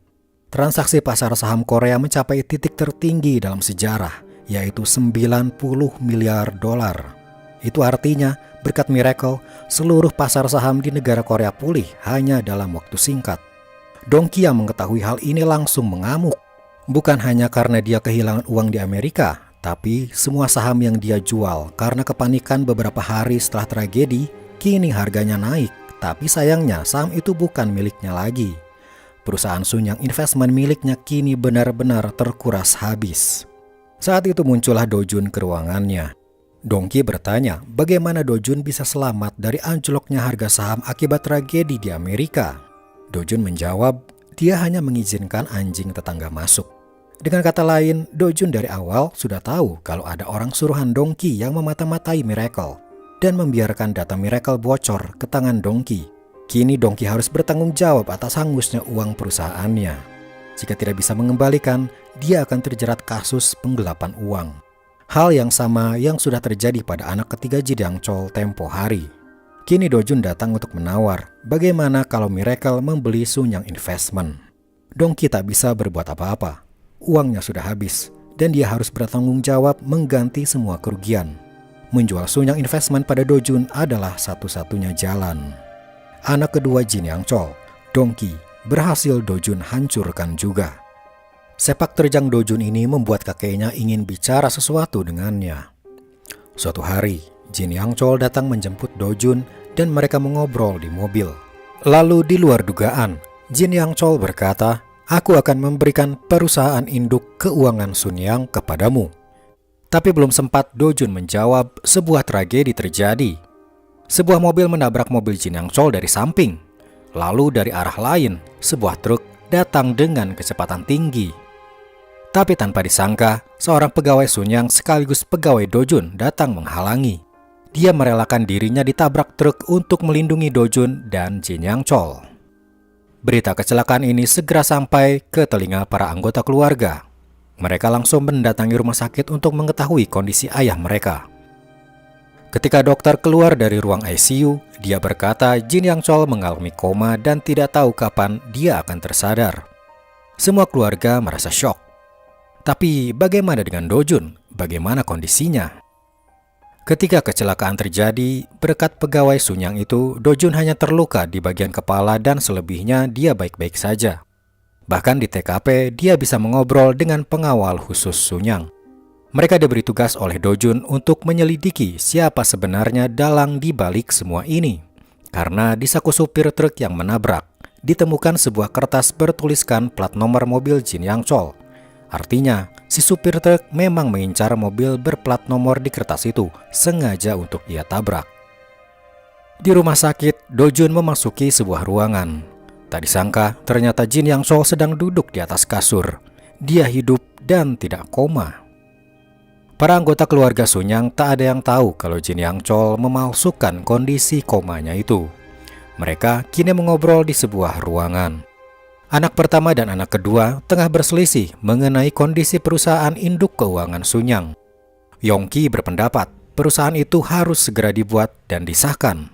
Tapi Dongki, anak kedua, berkata kalau saat ini tidak tepat untuk membuat perusahaan. Mereka tahu perusahaan induk keuangan Sunyang kemungkinan besar akan diberikan pada Dojun atas rekomendasi Jin Yang Chol. Karena belakangan ini ayah mereka itu melihat Dojun sebagai kandidat terbaik dan mereka merasa terancam. Di saat perselisihan mereka semakin memanas, ibu mereka memarahi mereka berdua. Di saat ayah kalian sekarat, masih berani-beraninya kalian mengkhawatirkan perusahaan. Amarah ibunya itu membuat semuanya terdiam. Tak ada yang berani bicara lagi. Kembali pada Jin Yang Chol, dia kini berada di ruangan yang dirahasiakan. Hanya dokter, Dojun, dan Pak Lee sebagai asisten Jin Yang Chol yang tahu kalau dirinya baik-baik saja. Jin Yang Chol menduga kecelakaan ini disengaja dan dalang di balik ini adalah salah satu di antara ketiga anaknya. Menurut Jin Yang Chol, perusahaan baru yang akan diserahkan pada Dojun telah membuat mereka iri dan merasa tersingkirkan. Dengan membunuh ayahnya, mereka akan bisa segera mewarisi Sunyang dan Dojun bisa mereka singkirkan. Ketika Jin Yang Chol dan Dojun berdua, dia berpesan pada Dojun agar jangan percaya pada siapapun dan dia harus berhati-hati. Dojun kembali ke kamarnya dan mendapatkan Min Yong ada di sana. Min Yong khawatir akan keadaan Dojun. Dojun tiba-tiba memeluknya, menumpahkan beban dan ketakutannya akibat tragedi yang baru ia alami. Min Yong juga tahu ini bukan kecelakaan, melainkan percobaan pembunuhan. Sementara itu, pengawal Wu yang bertugas untuk menyelidiki kasus ini menggeledah apartemen si supir truk. Dia menemukan beberapa petunjuk, di antaranya beberapa korek bertuliskan sebuah tempat judi. Pengawal Wu mendatangi tempat itu dan bertanya apakah ada yang mengenal si supir truk. Dia berhasil bertemu dengan seorang pria yang merupakan kenalan si supir. Tapi ketika pengawal Wu mencari info lebih dalam, si pria itu tidak tahu apa-apa.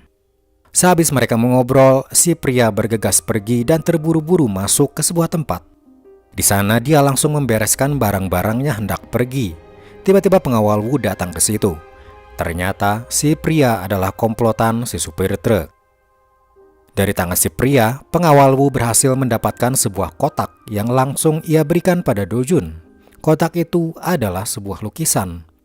Ternyata lukisan itu adalah bayaran atas misi pembunuhan yang dilakukan si supir. Si dalang sengaja membayarnya dengan lukisan bukan dengan uang. Karena jika dengan uang dan ditransfer, kemungkinan pihak polisi akan menelusuri nama rekening tersebut. Min Yong segera menyelidiki dari mana asal lukisan itu. Dia pun mendatangi salah satu galeri lukisan yang ternyata itu milik Hyunmin, istri dari cucu pertama Jin Yang Chol. Ketika ditanya, Hyunmin berkata lukisan itu dicuri sebulan lalu dan kini ia tak tahu ada di mana lukisan tersebut. Kembali pada Jin Yang Chol, kini dia tahu dalang pembunuhan ini bukanlah ketiga anaknya, melainkan sepertinya cucu sulungnya atau istrinya, atau mungkin keduanya.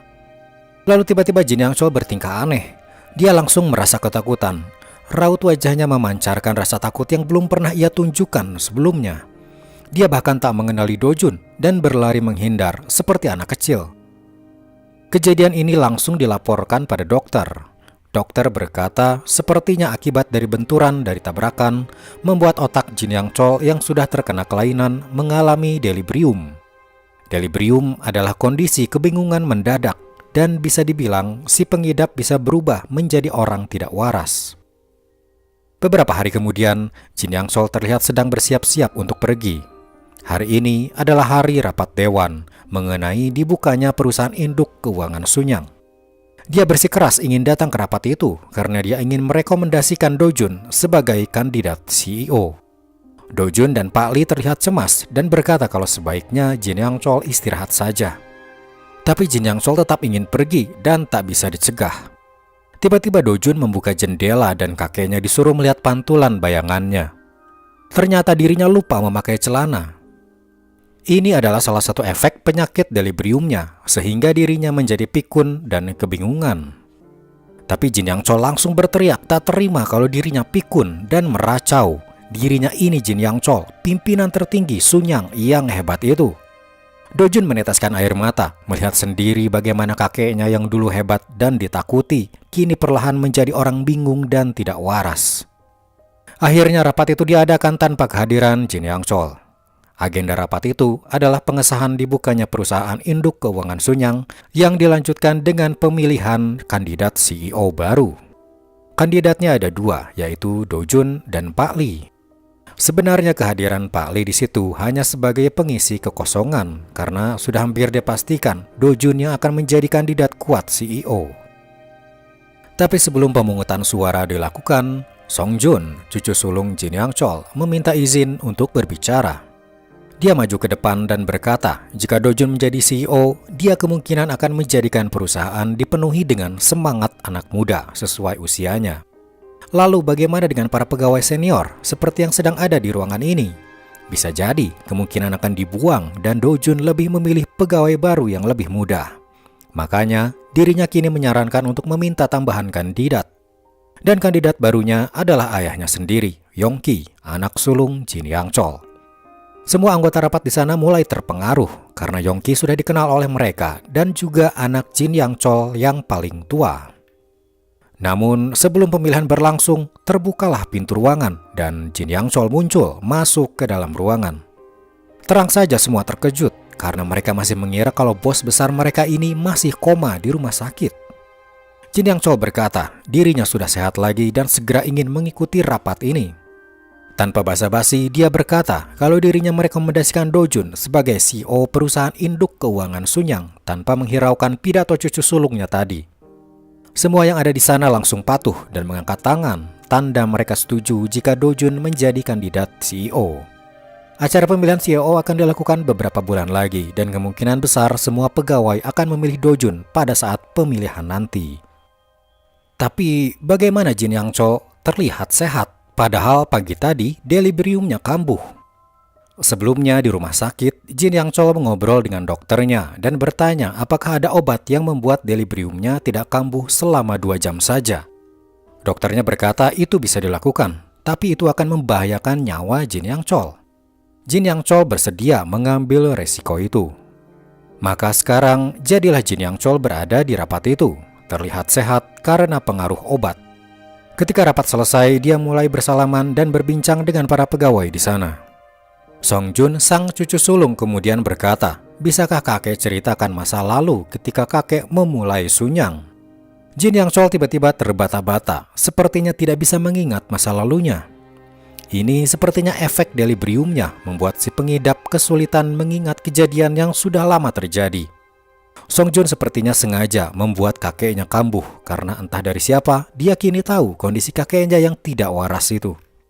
Untung saja Dojun segera menghampiri kakeknya dan langsung mengajaknya pulang masuk ke dalam lift. Di dalam lift, Jin Yang Chol langsung meracau, berkata dirinya masih ingat kejadian itu. Setelah selesai meracau dan berteriak, dia tiba-tiba kencing di celana. Deliriumnya semakin parah. Dojun pura-pura marah dan ikut berteriak.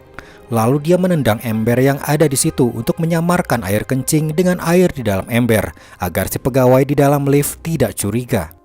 Jin Yang Chol hanya bisa meratap melihat cucunya mengelap air kencingnya sembari melihat cucunya itu menahan tangis. Kita beralih dulu pada pengawal Wu. Dia kini berada di sebuah galeri lukisan. Dia bertanya apakah dia bisa bertemu dengan pemilik galeri di sini. Ketika mengobrol, dia melihat ada beberapa cap di kertas yang bisa menjadi petunjuk. Cap itu mirip dengan cap di kertas bertuliskan plat nomor milik si supir truk. Setiap cap memiliki desain unik dan tidak ada yang sama. Biasanya dipakai pelukis sebagai pengganti tanda tangan dan dibubuhkan di lukisan karya mereka. Pengawal Wu sepertinya pernah melihat desain cap di balik kertas itu. Dia mendatangi rumah Jin Yang Chol dan masuk ke dalam ruangan lukisan istri Jin Yang Chol. Dan ternyata desain cap yang tertempel di kertas sama dengan cap milik istri Jin Yang Chol. Jadi ternyata orang yang menyuruh si supir truk untuk menabrak Jin Yang Chol adalah istri Jin Yang Chol sendiri. Pengawal Wu segera menelpon Dojun dan Dojun shock mendengar fakta bahwa neneknya sendirilah yang akan membunuh kakek. Sementara itu di rumah sakit, istri Jin Yang Chol bernama Pil Ok datang untuk merawat suaminya. Di situ tiba-tiba Jin Yang Chol berkata pada Pil Ok, "Kenapa kau ingin membunuhku?" Pil-ok kaget dari mana suaminya itu tahu kalau dirinya akan membunuh Jin Yang Chol. Pil-ok langsung terduduk lesu dan memohon maaf, seraya berkata kalau ini semua dia lakukan untuk anak-anak, untuk mengakhiri semua perselisihan karena selalu berebut kekuasaan Sunyang. Tapi tiba-tiba suaminya kembali meracau tak karuan sehingga Pil-ok menyadari suaminya mengalami gangguan kewarasan dan sepertinya tuduhan suaminya tadi hanya terucap ngasal saja.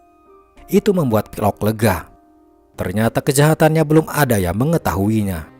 Lalu ketika Do-jun datang ke situ, ternyata Pil-ok sudah meminta kepada dokter untuk memulangkan suaminya itu dan dirawat di rumah saja. Do-jun menyadari sepertinya Pil-ok telah mengetahui penyakit delirium suaminya. Ketika sampai di rumah, Pil-ok dan seluruh anak-anak langsung mengadakan makan bersama untuk syukuran bahwa ayah mereka sudah bisa pulang dari rumah sakit. Di hari itu Pil-ok sengaja tidak mengajak serta keluarga Do-jun karena ada yang ingin dia sampaikan hanya kepada ketiga anaknya. Dia berencana untuk memberitahu pada mereka kalau ayah mereka sudah hilang kewarasannya, yang artinya sudah tak bisa menjalankan perusahaan. Tepat sebelum Pil-ok hendak berbicara, muncullah Do-jun sambil membawa sebuah amplop berisi riwayat kesehatan Jin Yang Chol. Tapi ada sebuah kartu nama bertuliskan galeri SIM. Pil-ok langsung tersadar, sepertinya Do-jun tahu sesuatu tentang fakta siapa dalang kecelakaan mobil tersebut. Ketika mereka berdua mengobrol di galeri lukisan pribadi Pil-ok, Do-jun berkata, "Aku tahu, neneklah dalang percobaan pembunuhan aku dan kakek."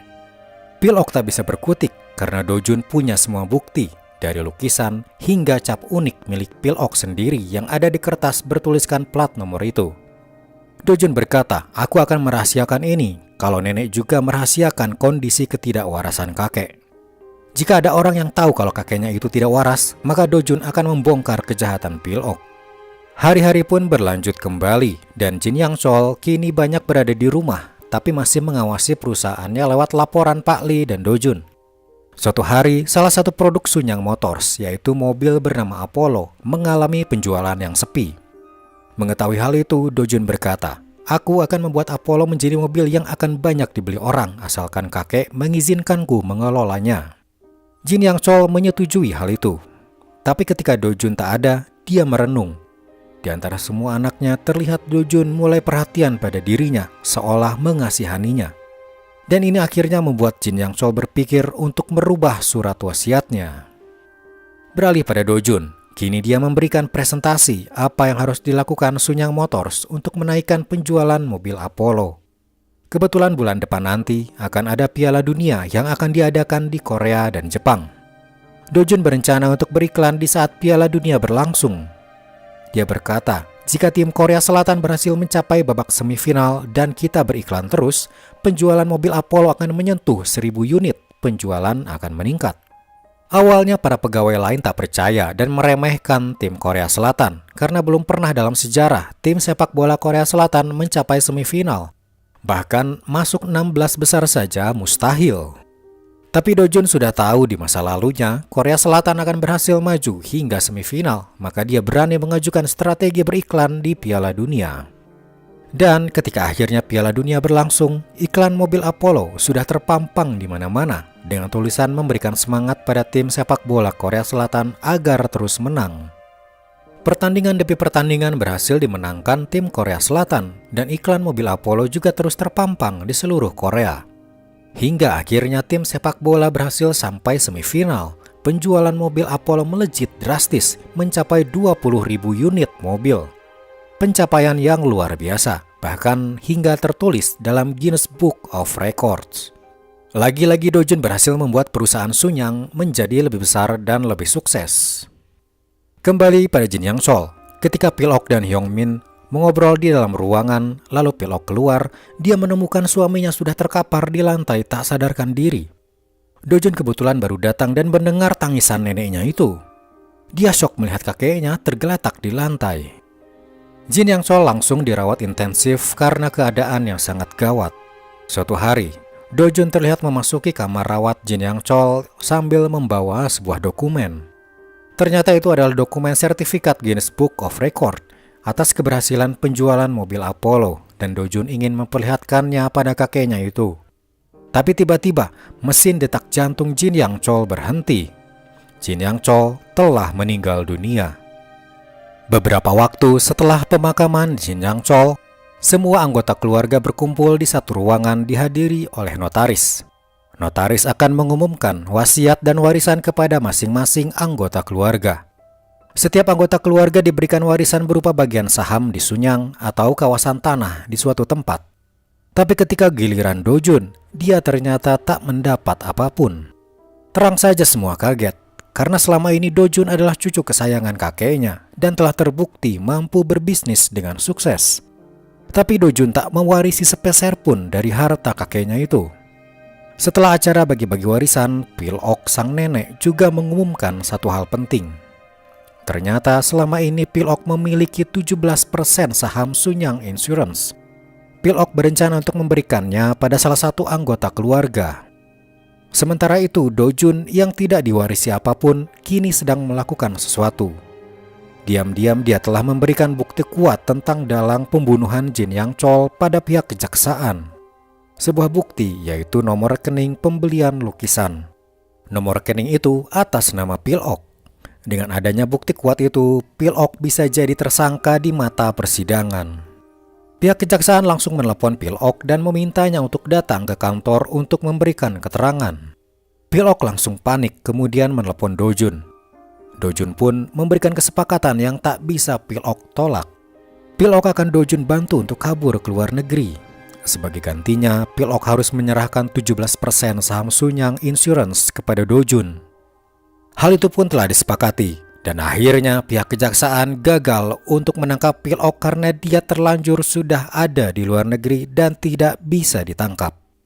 Beberapa waktu berlalu hingga tibalah pemilihan CEO untuk perusahaan induk Sunyang. Seperti yang diketahui beberapa waktu lalu, ketika Jin Yang Chol datang tiba-tiba, dia merekomendasikan Do Jun sebagai kandidat kuat dan rekomendasi ini bisa dibilang perintah dari Jin Yang Chol. Jadi pada hari ini, Do Jun dipastikan akan menjadi CEO. Tapi tiba-tiba sebelum dilakukan pemilihan, semua HP pegawai berdering. Sebuah pesan sampai pada mereka secara bersamaan, berisi berita kalau Do Jun dicurigai menyerang Jin Yang Chol ketika dia berada di ruang rawat. Padahal yang terjadi, dia hanya memperlihatkan Guinness Book of Record pada kakeknya itu.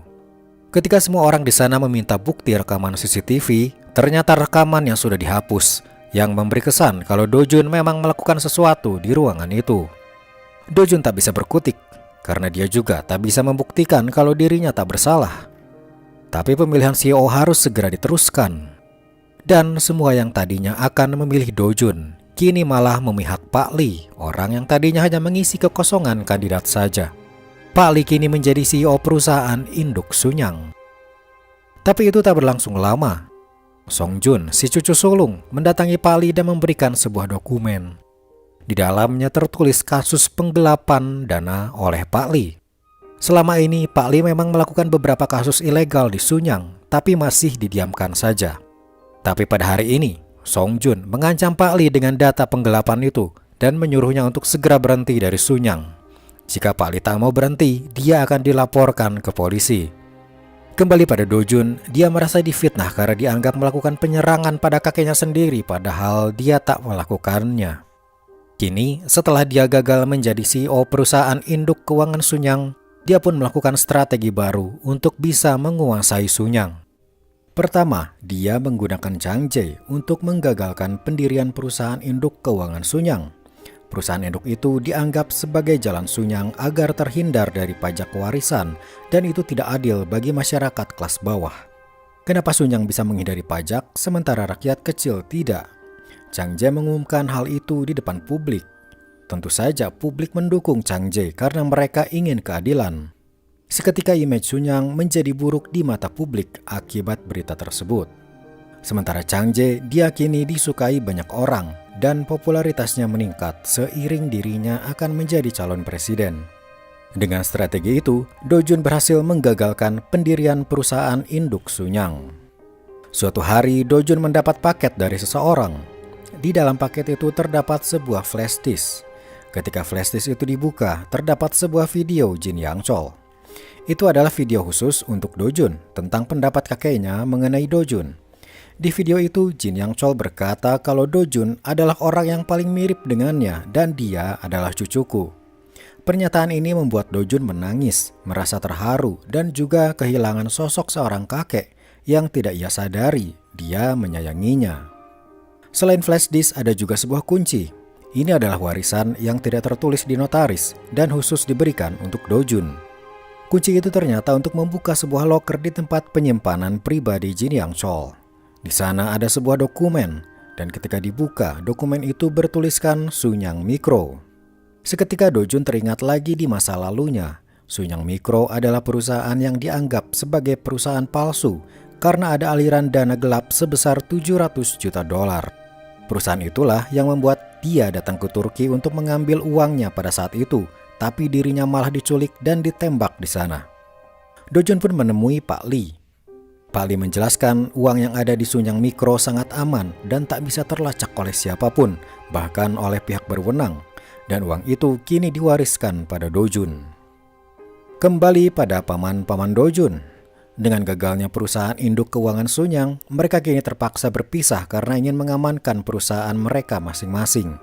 Dongki, si anak kedua, berniat untuk membuat perusahaan keuangan baru, terpisah dengan kakaknya, si anak pertama. Tapi untuk melakukan itu, dia perlu penghasilan stabil dan besar. Dia pun punya ide untuk membeli perusahaan Sunyang Card yang kebetulan sekarang sedang menjadi milik Do-jun. Dongki pun bertemu Do-jun dan mengutarakan niatnya untuk membeli Sunyang Card. Tapi harga yang ditawarkan Do-jun sangat tinggi, yaitu 800 juta dolar. Dongki pun tidak langsung setuju dan perlu memikirkannya. Tapi pada suatu hari, Yongki datang menemui Dongki. Sambil berjalan di dalam mobil, Yongki mengatakan keinginannya untuk membeli Sunyang Card juga, untuk memperbesar perusahaannya juga. Di dalam hati, Dongki berpikir dirinya harus segera membeli Sunyang Card sebelum didahului kakaknya. Maka pagi-pagi sekali, dia sudah datang ke kantor Do-jun dan langsung setuju untuk membeli Sunyang Card. Tapi Do-jun berkata, aku juga baru dihubungi paman Yongki dan dia juga berminat dengan Sunyang Card. Aku bersedia menjualnya ke paman Dongki dengan harga 1,6 miliar dolar. Itu artinya 2 kali lipat dari harga sebelumnya. Dongki kesal karena dia seperti diadu dengan kakaknya oleh Do-jun. Siapa cepat dia dapat. Tapi dia tak punya pilihan lain. Dongki sekarang hanya punya 800 juta. Sisa 800 juta lagi akan dia bayar nanti. Kalau begitu, lanjut Do-jun, harus ada jaminannya, yaitu berupa 2% saham Sunyang Corporation. Sekali lagi, Dongki terpaksa menyetujuinya walaupun saham Sunyang adalah saham terpenting. Kini Sunyang Card telah resmi dimiliki oleh Dongki. Tapi sebelum Dongki pergi, Do-jun bertanya pada pamannya itu tentang cara mengalirkan dana taktis atau suap pada seseorang. Dongki berkata, kau tak bisa melakukannya sendirian. Dia pun menyerahkan sebuah kartu nama pada Do-jun, seseorang yang terbiasa melakukan aliran dana suap tersebut.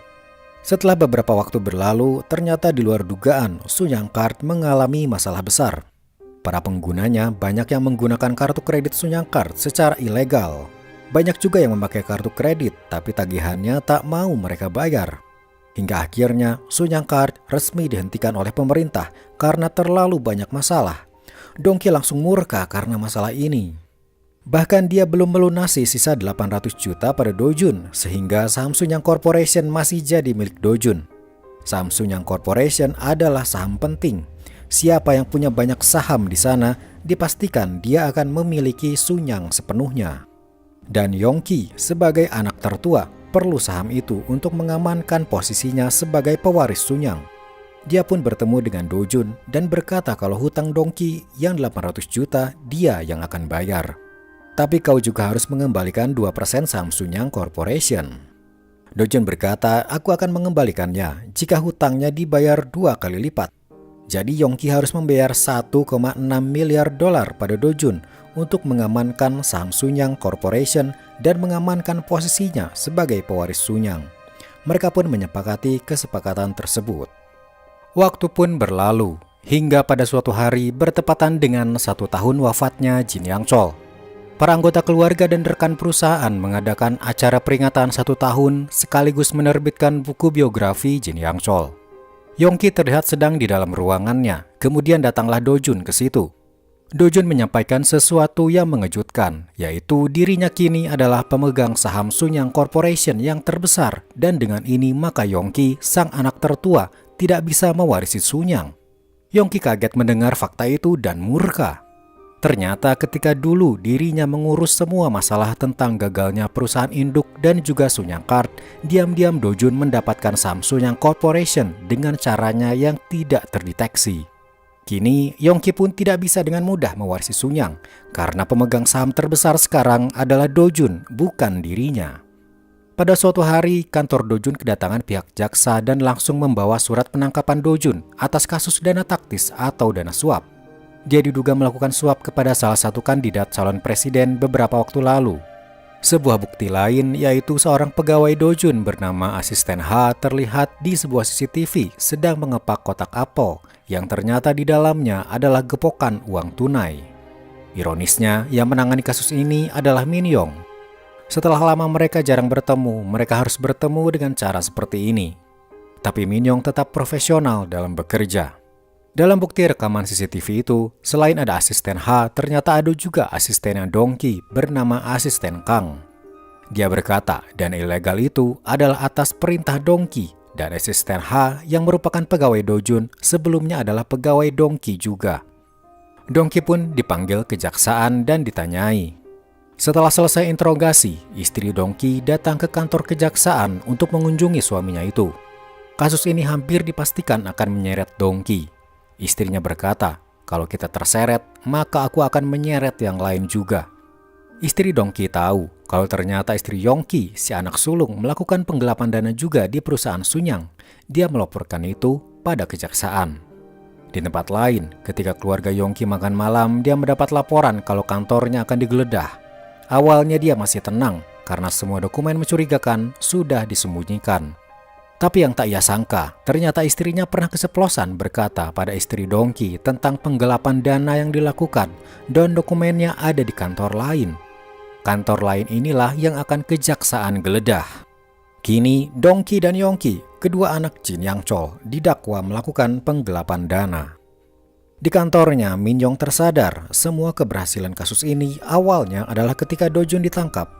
Dia baru menyadari sepertinya Dojun memang sengaja membuat dirinya tertangkap agar semua kasus penggelapan dana Sunyang bisa terkuak. Ini semua adalah rencana Dojun untuk menghabisi kedua pamannya itu. Min Yong awalnya marah karena sepertinya Dojun mempermainkan hukum. Tapi ternyata semua kasus itu benar adanya dan Dojun hanya berusaha membantunya saja. Kini dengan dihukumnya kedua pamannya itu, dan dengan Dojun sebagai pemegang saham terbesar, Sunyang akan menjadi miliknya lagi. Dojun pun meminta Min Yong agar mereka bisa kembali menjalin hubungan seperti dulu. Tapi Min Yong masih ragu pada Dojun. Kalau begitu, kata Dojun, jika memang kita ditakdirkan berjodoh, mari kita bertaruh. Di koran terlihat seorang atlet angkat besi wanita. Dojun berkata, di Olimpiade nanti atlet ini akan memenangkan medali perak. Jika itu benar, maka kita akan bertemu lagi dan mari kita menikah. Dojun pun dibebaskan karena tuduhannya tak terbukti. Waktu berlalu, hingga pada suatu hari Min Yong melihat siaran Olimpiade di TV. Dia melihat ketika seorang atlet angkat besi wanita berhasil mendapatkan medali perak. Dia pun teringat perkataan Dojun waktu itu. HP-nya berdering dan Dojun ternyata ingat akan janji itu. Dojun berkata, aku akan ke kantormu sekarang. Min Yong pun menangis bahagia. Di perjalanan, Dojun melihat sebuah mobil berhenti di depannya, sepertinya mogok dan terlihat supirnya sedang menelepon di luar. Dia berkata pada asisten H, tunggu saja sebentar, mungkin sebentar lagi mobil itu akan jalan. Tapi tiba-tiba sebuah truk dengan kecepatan tinggi melaju dan menabrak mobil Dojun dari belakang. Dia langsung bersimbah darah dan kondisinya antara sadar dan tidak. Dalam kondisi setengah sadarnya itu, dia melihat supir mobil di depannya tadi perlahan semakin jelas. Wajahnya adalah wajah dirinya. Apa yang sebenarnya terjadi? Dojun ada dua. Dojun mulai membuka matanya dan dia dikelilingi oleh para perawat. Mereka berbicara dengan bahasa asing, bahasa Turki. Dojun ternyata sudah kembali menjadi Hyunwoo. Dia mencoba kembali mengingat apa yang sebenarnya terjadi. Dia ingat dirinya ditabrak truk dari belakang dan langsung tak sadar.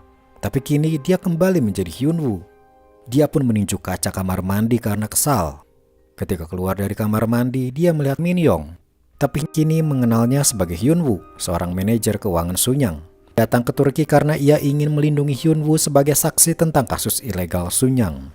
Setelah Hyun Woo dinyatakan baik-baik saja oleh pihak rumah sakit, dia pun kembali ke Korea.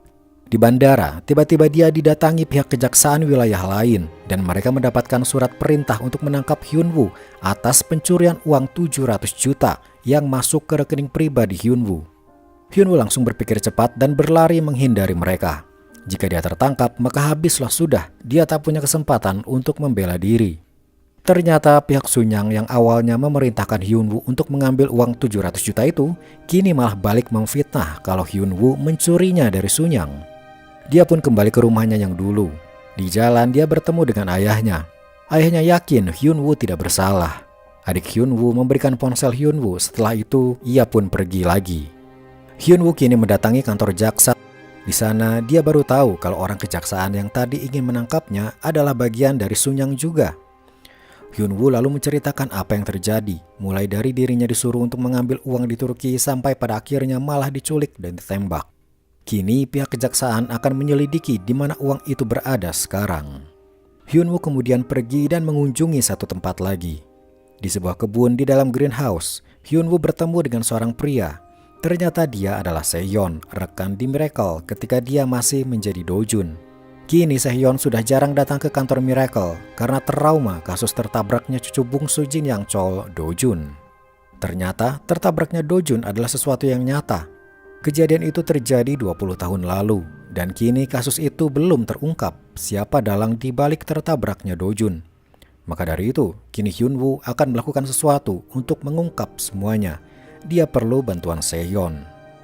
Mereka akhirnya bersatu kembali menjadi rekan, dan ini kali pertamanya Hyun Woo masuk ke Miracle setelah sekian lama dia menjadi Dojun. Mereka membuat sebuah rencana untuk mengambil alih Sunyang. Pertama, mereka akan mengumpulkan seluruh pemegang saham Sunyang minoritas. Mereka ini adalah orang-orang yang membeli saham Sunyang dalam jumlah kecil, tapi selama ini tak pernah dianggap karena Sunyang hanya dijalankan oleh para anggota keluarga saja. Kemudian Min Yong selaku jaksa meminta pada Menteri Kehakiman untuk diadakannya persidangan terbuka disaksikan oleh masyarakat mengenai kasus penggelapan dana 700 juta oleh Sunyang. Strategi ini berhasil dan membuat Sunyang tak bisa berkutik sehingga harus melakukan persidangan terbuka disiarkan ke seluruh media secara langsung. Agenda persidangan adalah mendengarkan kesaksian Hyun Woo tentang apa yang dia alami ketika dia disuruh mengambil uang 700 juta itu ke Turki.